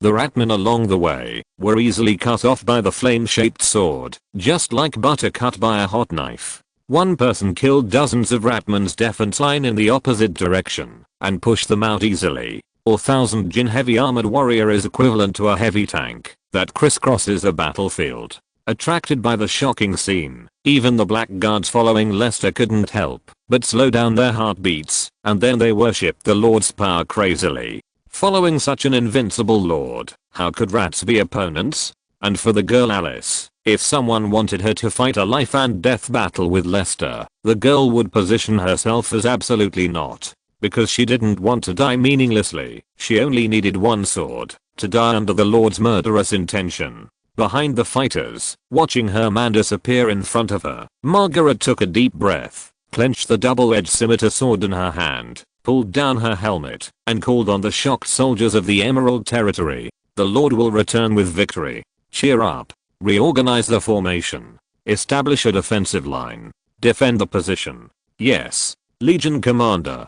Before the Ratman came again, the magic steel shield was properly placed again, and the soldiers returned to their original positions. I believe in you, my Lord Lester, my faith, my man. For General Dang Dang, such a battle is indeed boring. As the commander of the Storm Legion, he only needs to charge after the front line is broken. As for how to break the front line, it depends on the warriors of Shire and Grin. With the rat adjutants left by the two brothers, he doesn't even need to issue orders to die. His Storm Rat warriors are all treasures. Unlike those crippled ones who are only 1.12 meters tall, each of his Storm Rat warriors is 1.56 meters tall. Some mutants can even reach 2 meters. Equipped with bloodstone animal skin armor, they have always been rampant in the underground world, except for those canned humans wearing black and red iron sheets. I don't understand how readers who skip C106 will read the Sarko line. I said that I would never write completely useless chapters. I can't understand a lot of things if I skip reading. If I don't understand it and feel it's bland, they will scold me for being boring. It's a dead loop. But I can't care so much. Those who read this must understand what I'm talking about.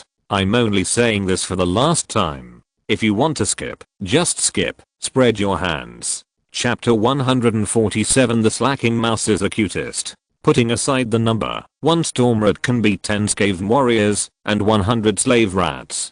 Dang Dang was just thinking about something else when the sword and shield Skaven in the front started to cause a commotion and actually started to run towards him. Squeak. Squeak. The humans are coming out. The humans are coming out. General Dang Dang, who originally thought that he would kill time in a long wait, suddenly had a bright look in his eyes. He looked at the Skaven warrior who exclaimed and picked up the little mouse that was only as tall as his waist. Squeak, you want to run away? Before he could ask in detail, a dazzling magical light illuminated the ruins cave. Dang Dang, with narrowed eyes, crushed the throat of the Skaven warrior who had not yet answered his question, and threw the body on the ground. His sight quickly adapted to the light. Dang Dang's sight was fixed on the tall figure in the lead. He felt his heart tighten, and an inexplicable fear arose from the bottom of his heart. As if sensing a strange gaze, the Blood Knight who was wielding a flame-shaped sword to kill Ratman suddenly turned his head and looked at the somewhat nervous Dang Dang. After taking a look at the Ratman, who stood out from the crowd. A cold and heavy voice came from under the visor. "It's you, human. Die." Dong Dong shouted in the Narksan language he learned from the captives and raised the bloodstained sword high. "Squeaky, squeaky. Kill him." Countless tall storm ratmen knocked aside their companions in front of them and rushed towards Lester at Dong Dong's command. With the shield in front of him, Lester lowered his center of gravity, raised his heels, and made a collision gesture. Kill. Kill. The toes pressed down heavily, the floor cracked, and the man rushed out like a tank. The shield domineeringly knocked away the Ratman warriors who wanted to block the Blood Knight's charge along the way. Before the Ratman who fell to the ground struggled to get up again, the Black Guard ruthlessly harvested the Ratman's life. The Ratman crossbowman didn't care about the possibility of hurting his own warriors at this moment, and hurriedly shot crossbow arrows at the leading Blood Knight. The sound of ding ding dang dang continued. The inferior magic steel crossbow arrows of the Ratman were easily blocked by the shield. Facing higher density and more sophisticated equipment, the crossbow arrows could not even leave a decent mark on the shield. The Blood Knight's shield was better than the magic steel shield. Only Lester in the entire Emerald territory could lift it with one hand. Squeak. Shoot those tin cans. The Ratman crossbowman then changed his target. Facing the overwhelming crossbow arrows, the steel shields in the hands of the Black Guards were quickly damaged. The magic steel plate armor of two Black Guards who were targeted by the concentrated fire was pierced by more than a dozen arrows. After the plate armor was broken, the soldiers fell to the ground with a thump. However, before the Ratman archer could laugh wildly, the rich fire element condensed above his head, staring blankly at the red fireball that appeared out of nowhere and smashed down. Dozens of crossbowmen in a dense formation turned into rat-shaped fireballs on the spot and died with screams. The rest of the Ratman crossbowmen could not care to continue shooting and hurriedly retreated to the rear. The air explosive corrosive tank was blocked by the defensive magic, and the corrosive venom scattered outside the bodies of everyone, returning in vain. The Ratman had no power to resist the human charge, and the formation began to become chaotic. Lester, who was at the front, had already started fighting with the storm rats and began to kill mercilessly. Behind the human team, the Nightblade killer Demaster and his companion Deadest looked at each other. After Deadest was alert, Demaster raised the improved Dark Blood magic crossbow in his hand and aimed it at the tall rat man who kept shouting, "Live target." Muttering, Demaster pulled the trigger of the crossbow. The magic steel crossbow arrow turned into a dark red stream of light, avoiding obstacles in the direction of advance, and pierced directly into the breastplate of the Ratman warlord, successfully piercing the bloodstained breastplate that the Ratman was proud of, splashing a handful of blood. Another arrow. Using the pulley to quickly wind the string and push the arrow nest, it took less than 5 seconds for the new crossbow arrow to be ready to go again. However, when Demaster looked at the battlefield again, he found that the tall rat who was still holding his chest and wailing just now had retreated under the protection of other rats. After a pause, Demaster still shot the second arrow, which was not unexpectedly blocked by another big rat. It hit the head and killed it. This scene scared the big rat even more. He no longer hesitated and disappeared directly into the rat group. What a pity, this big rat runs quite fast. At this time, Deadest had just killed a dozen of the escape fish that attacked from the rear. He silently shook his bloody magic steel claw-shaped gauntlets. This was specially made by an old blacksmith after he became unaccustomed to other Death Dance supporting weapons. It was more convenient to use than other things. After destroying the formation of the Ratman crossbowmen, the Black Rose Wizards led by User stopped using magic power. They would only use magic power in the most critical places. The outcome of the war was handed over to the Black Guards and Lester. The evacuation was a thud, and the balance of victory began to shift. However, under the boiling blood state blessed by the Bloodstone crown, the rats were shaken, but they still refused to retreat and insisted on fighting to the death. Under the high-intensity combat state, even the Black Guards began to breathe slightly, and casualties gradually increased. Following behind Lester on the left, Alice performed mechanical repetitive movements, shooting, putting away, and shooting again, killing the Ratmen who were knocked to the ground or stabbed by Lester in the shortest time possible. The formation kept moving forward and soon broke through the encirclement of the Ratmen. Don't linger in the battle, keep moving forward. Seeing that the tall ratmen who were difficult to deal with were killed, Lester once again quickened his pace and continued to kill forward and soon came to a fork in the road. User understood.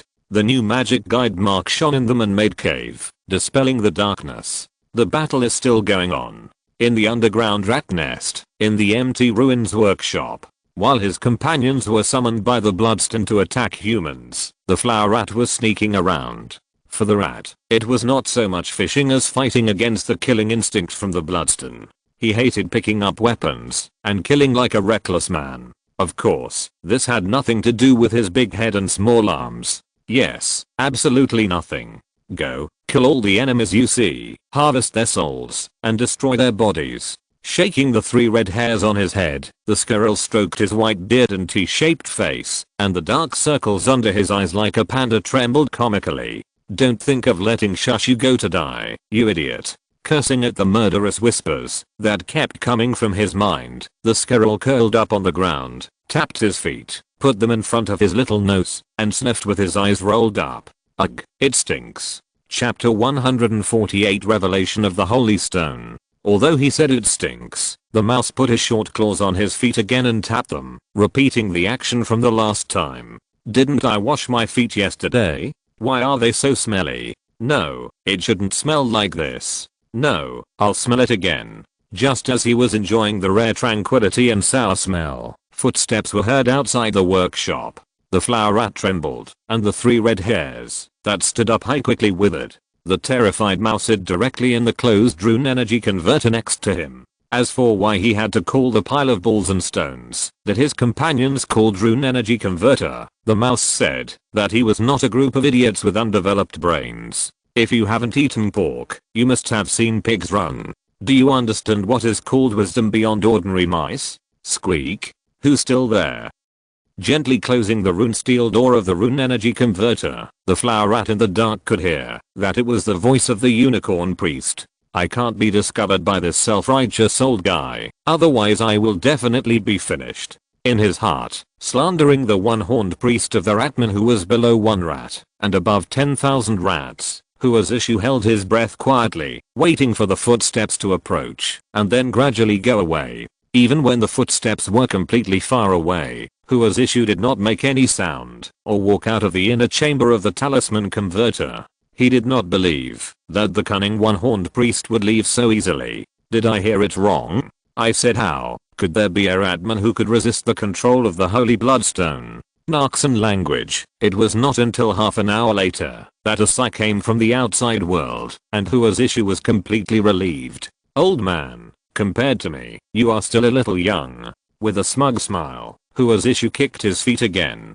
Oh no, I'm a little drunk. In front of the octagonal altar, the 2-horned rat king knelt on the ground motionless, holding the bloodstone crown like a tall stone sculpture. Close, my servant. She is close. Get her. Possess her. She has not yet fully awakened. Bring her pure to me. I will give you supreme power. Quick. If a wandering wizard heard such familiar nonsense, he would nod his head in agreement seriously and then throw the glowing stone with nonsense into the rune scroll without hesitation. Unfortunately, the rat eroded by the power of the runes did not realize what he was talking to. Holy stone, what do you want? How can I give it to you? The language they communicated was not the rat language of the Bloodstone tribe, nor was it the human language, Narxan, learned from human captives with the help of the Holy Blood revelation, but a spiritual, harmonious revelation that transcended reality and transcended matter. You have to defeat the most powerful human in person and bring his body to me.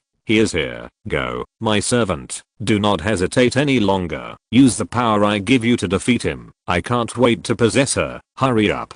I want to combine with her. She is unique. After the bloodstone on the crown suddenly flashed a green light, the revelation suddenly stopped. The Rat King opened his eyes in confusion, looking at the bloodstone crown that took the initiative to cut off Ratman Frenzy, with a look of confusion on his face. Why did this holy stone go on strike? Could it be because the power of the holy stone has been exhausted? And what is the revelation of the green light?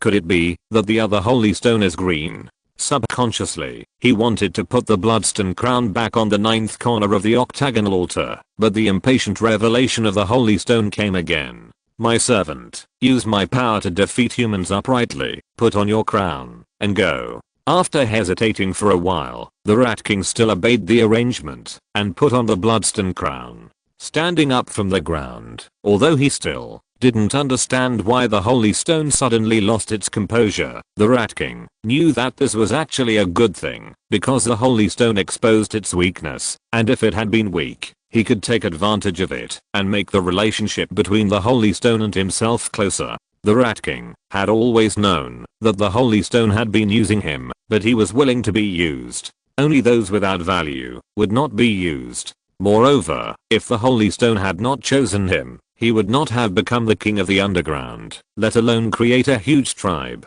Under the influence of the Holy Stone and the Holy Water, the Bloodstone tribe had separated from the original race and became a new species. As long as he and the Rat Queen did not die, they would have as many offspring as they wanted. At this point today, he had already shared the same fate with the Holy Stone.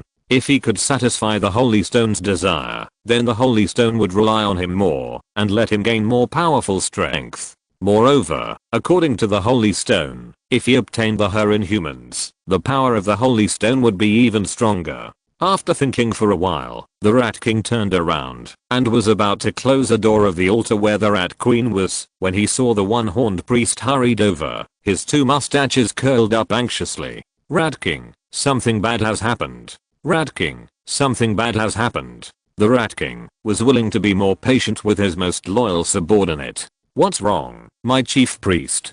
Don't worry, I'm fine, take your time. The one-horned priest bowed his head and spoke after respectfully glancing at the crown on the Rat King's head. For some unknown reason, the tribe's frenzy suddenly stopped. The tribesmen who were fighting to the death quickly collapsed. General Shia was burned to death by human magic, and General Grinning disappeared. Those humans, led by a terrible monster, have already killed their way to the second nest. They are about to reach the workshop. The injured General Dang Dang is leading the remaining tribesmen to resist bravely. Dang Dang, my good son, I was right about you. The workshop is the closest place to the altar, and it is also the most important place in the Bloodstone tribe besides the Bloodstone altar. Only by relying on the tools and furnaces in the workshop can the Ratmen of the Bloodstone tribe have their own equipment, so they naturally cannot afford to lose it. The Rat King could not remain calm when he thought of the workshop being destroyed by humans. The altar, the workshop and the crown are three indispensable things for the Rat tribe to strengthen itself. Without the furnace that can flow out molten metal by throwing a few coal blocks and ores, even he can't create weapons out of thin air. Recalling the revelation of the Holy Stone before, the Rat King finally understood what the so-called close meant. The holder of her killed him. Holy Stone, I will defeat the humans myself. The Rat King left in a hurry. The one-horned priest, who was about to catch up, accidentally discovered that the sacrificial stone door had not been closed, and his steps could not help but pause. Not closed. Hiss. Looking around with a sly look, the one-horned priest approached the sacrificial stone door. The king has left. I'd better confirm the safety of the Rat Queen. I'll come out after just one look.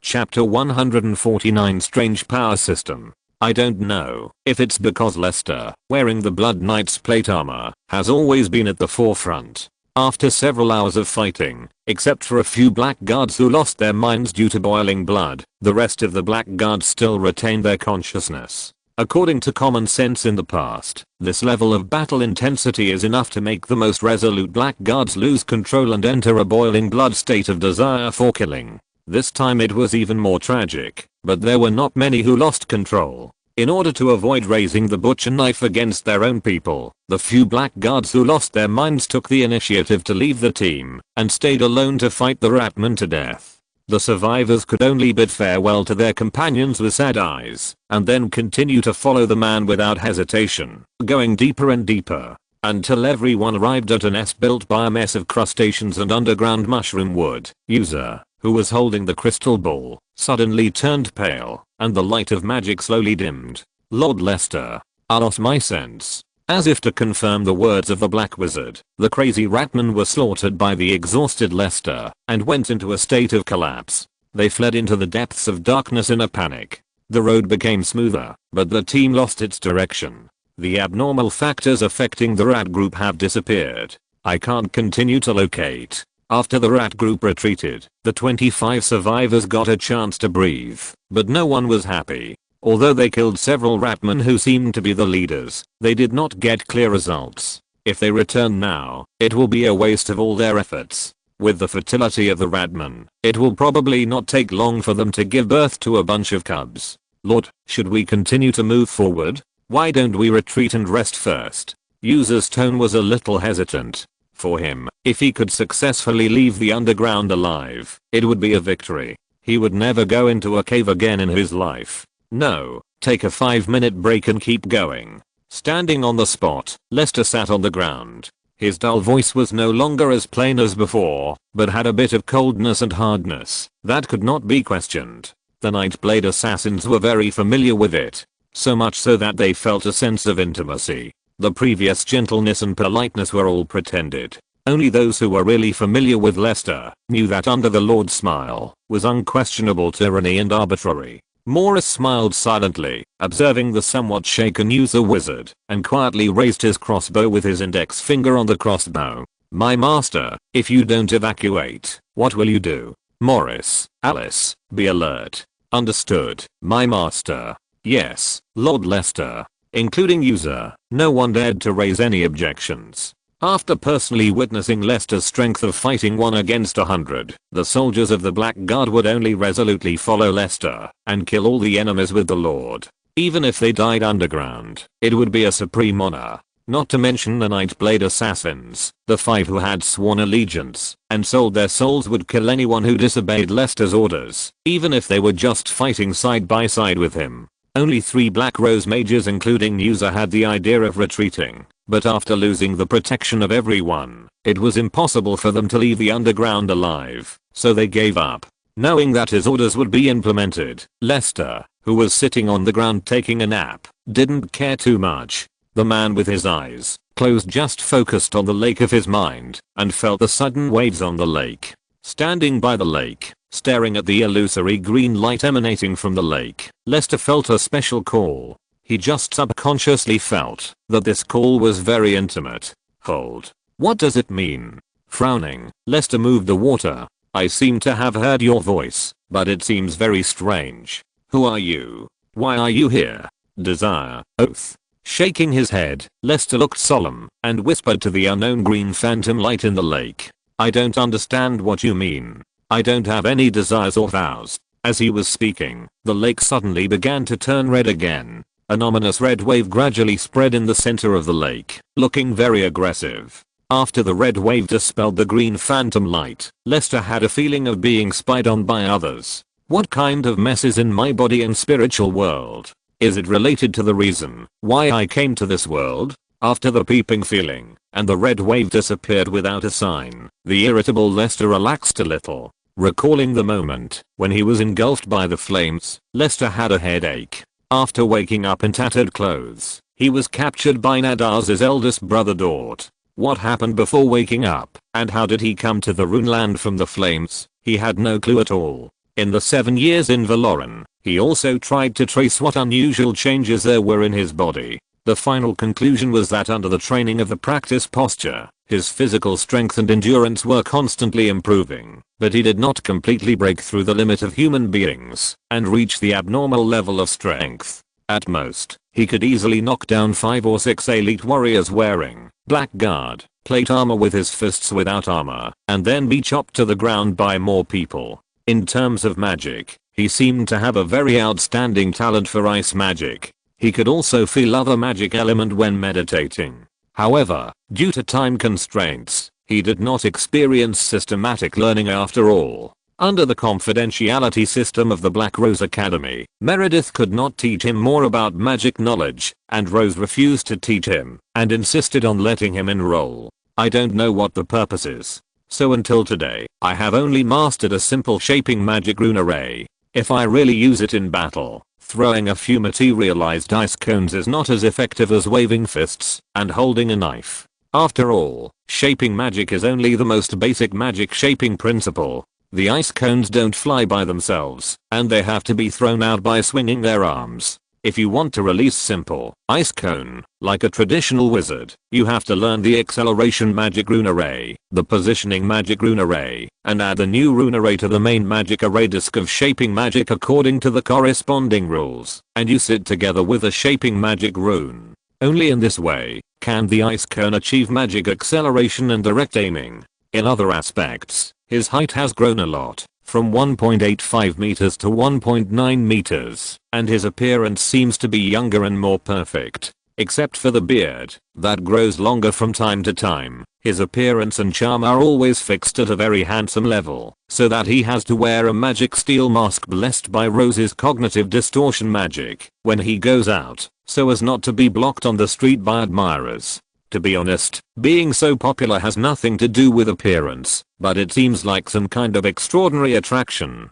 If you add the love and attention of men who have a crush on you, and even the silver-winged dragon Birdseye, which transcends gender and race, it is easy to understand.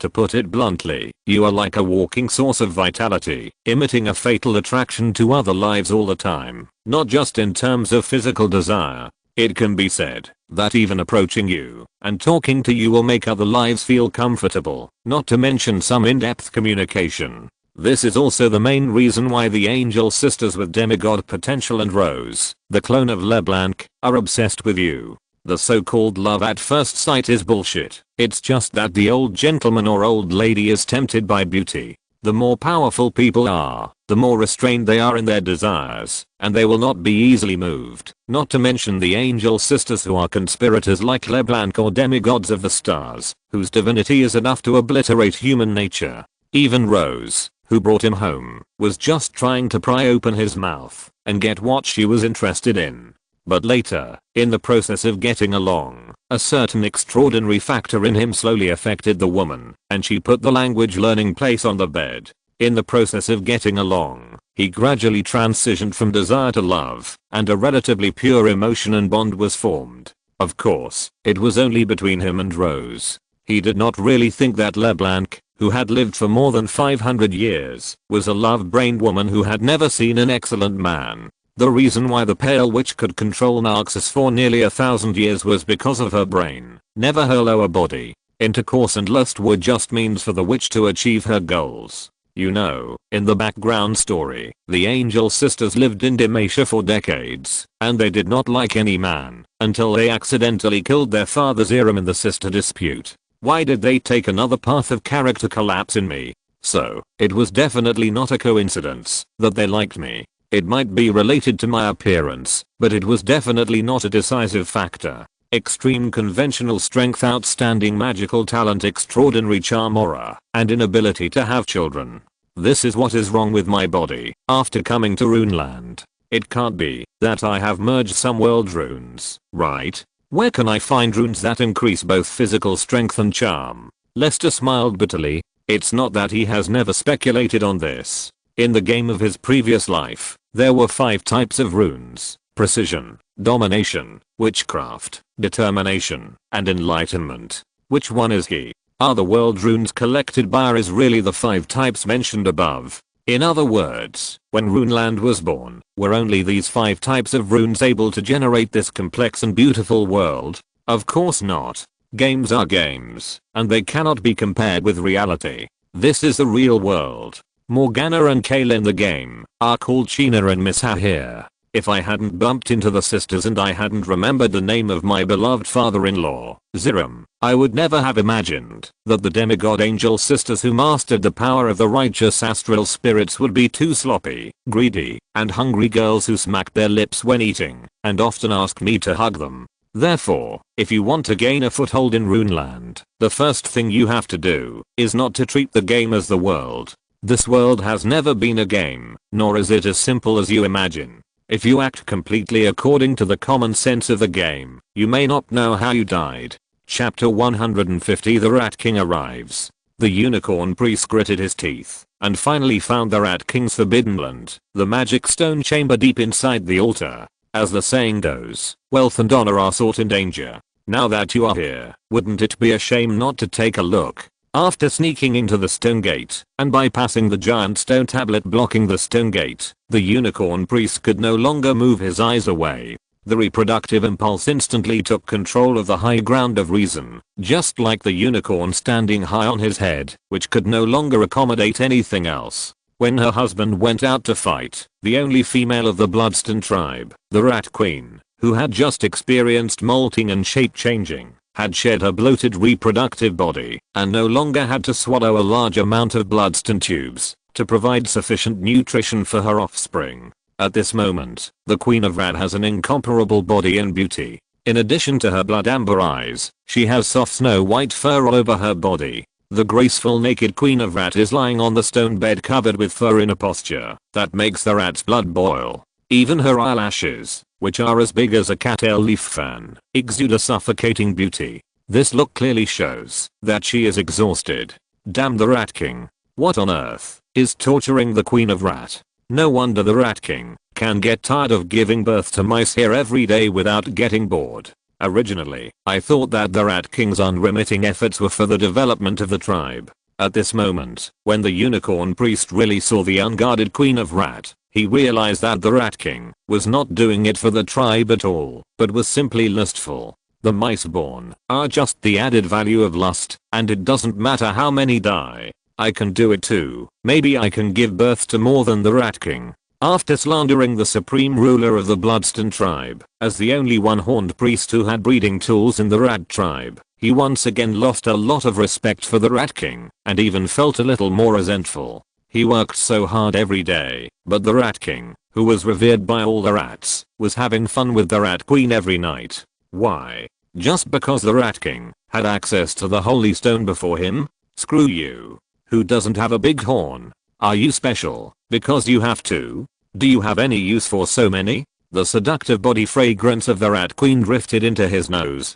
He greedily scanned the sleeping Rat Queen's body. The one-horned priest's breathing gradually became heavy. He retreated to the door carefully, glanced at it with a sneaky look, and then he was so angry that he closed the stone door with a click. Unless he had the Bloodston crown, the stone door with a sophisticated mechanism could only be opened from the inside. Even if he died today, he would be a real rat man for once. Squeak, squeak, King, are you back?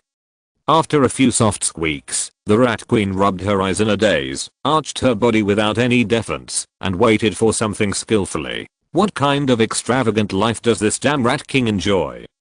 So hot. As a great review, I have to personally perform the priest. Unable to bear it any longer, the one-horned priest with red eyes quickly disarmed and pounced directly on him. At the moment of contact, she noticed the different horns, and the Rat Queen with wide eyes realized that the one behind her was not the king. Squeak, squeak, squeak, squeak, squeak squeak. Outside the workshop, the rats ran away in a mess. After losing the command of the general, the weaknesses of the rats were exposed, and the quality of the products of the sanctification ceremony was uneven. After the death of the brave, the remaining ones were naturally cowards. When the heavy footsteps approached, the panicked rats calmed down again after seeing the two-horned Rat King and followed the Rat King spontaneously. In order to facilitate the movement of the 3-meter-tall Rat King and the more than 2-meter-tall High Priest, the Bloodston tribe deliberately widened some narrow passages. The Rat King and the priest had only walked a few times, but now it was a bargain for the tall humans, allowing humans to wield their weapons and kill their tribesmen at will, which made some rats regretful. Picking up a 1.4-meter-tall son, the Rat King said in a deep voice, "Squeak, where are the humans?" The rats were terrified and panicked. Squeak, squeak, squeak. It's terrible. Humans are terrible. Father, you are going to. Nonsense. I don't have a son as stupid as you. After strangling the stupid son who was talking nonsense, the Rat King bent down again and picked up another cheap son. This time the Rat King didn't need to say anything. The frightened rat confessed everything in an instant. Fortunately, he manually controlled the deflection trajectory in time and did not splash the water that blasphemed his father on his father, saving the poor rat from death. The Rat King glared at his cowardly son with disgust, without saying a word, his scalded eyes full of impatience. Squeak, squeak, squeak. Father, the humans are in the nest ahead. I just came out of there. Where's Dung Dung? Darkson. Squeak. Father, what did you say? After hesitating for a while, the Rat King still didn't strangle his son who didn't learn human language well. He took a deep breath, suppressed his impatience, and asked again in the rat language of the Bloodstain tribe. "Where are your General Dong Dong and General Lizu?" General Dong Dong is gathering his troops outside the nest, and General Lizu was dispersed after the enemy came, and is probably behind the humans. Satisfied with the answer of his cheap son, the Rat King put his son on the ground. The rat who escaped death knelt on the ground, kowtowed to his father's back in gratitude, and then gritted his teeth, and turned around, and fled without hesitation. In the passage between the workshop and the second rat nest, Dong Dong's heart was beating fast, and he felt that the weapons in his hands and the bloodstain armor on his body were a little heavy, affecting his escape plan. But on second thought, if it weren't for the bloodstain armor, he might have been killed by the terrible crossbow arrows at this moment, so Dong Dong gave up the idea of taking off the armor. Looking around, except for the storm rats following him, they were all just cannon fodder. How to leave cannon fodder so that he can have a reasonable reason to evacuate is what he needs to consider. Hold on here. Anyone who dares to retreat will surely die. After issuing several orders to the storm rats, the remaining more than 100 storm rats retreated to the back road, and Dong Dong issued cruel orders. A dozen ratman warriors who had just withdrawn from the nest fled backwards in panic, but were killed by the tall storm rats with swords. No one is allowed to retreat. Anyone who retreats will die. Dong Dong was relieved to himself after successfully intimidating the cannon fodder ratman. Unexpectedly, the ratman general who was ready to retreat quickly when the humans came to kill him waited for his father. Thousands of ratmen knelt at the same time, and Dong Dong also lowered his head to his father and the king of the Bloodstain tribe. "Father, Dong Dong, you are still far from understanding human language. Sorry. Use the tribal language." "Yes." After observing the fairly tight defense line, at least the humans were not allowed to reach the important ruins workshop. The Rat King did not blame the injured Dong Dong. Instead, he patted his son's head to encourage him. "You did well, don't be too depressed." Dong Dong was relieved to get the affirmation, and he felt more proud of his bravery. "Father, why did the frenzy suddenly disappear? Is there something wrong with the Holy Stone? Or is it you?"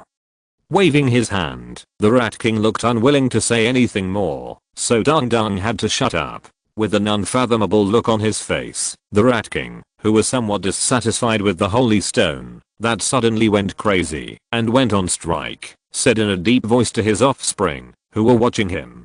"This is a test for you. You must have grown up through the hard battle. Humans are powerful enemies recognized by the Holy Stone. It is normal that you cannot defeat them. This is why I came here."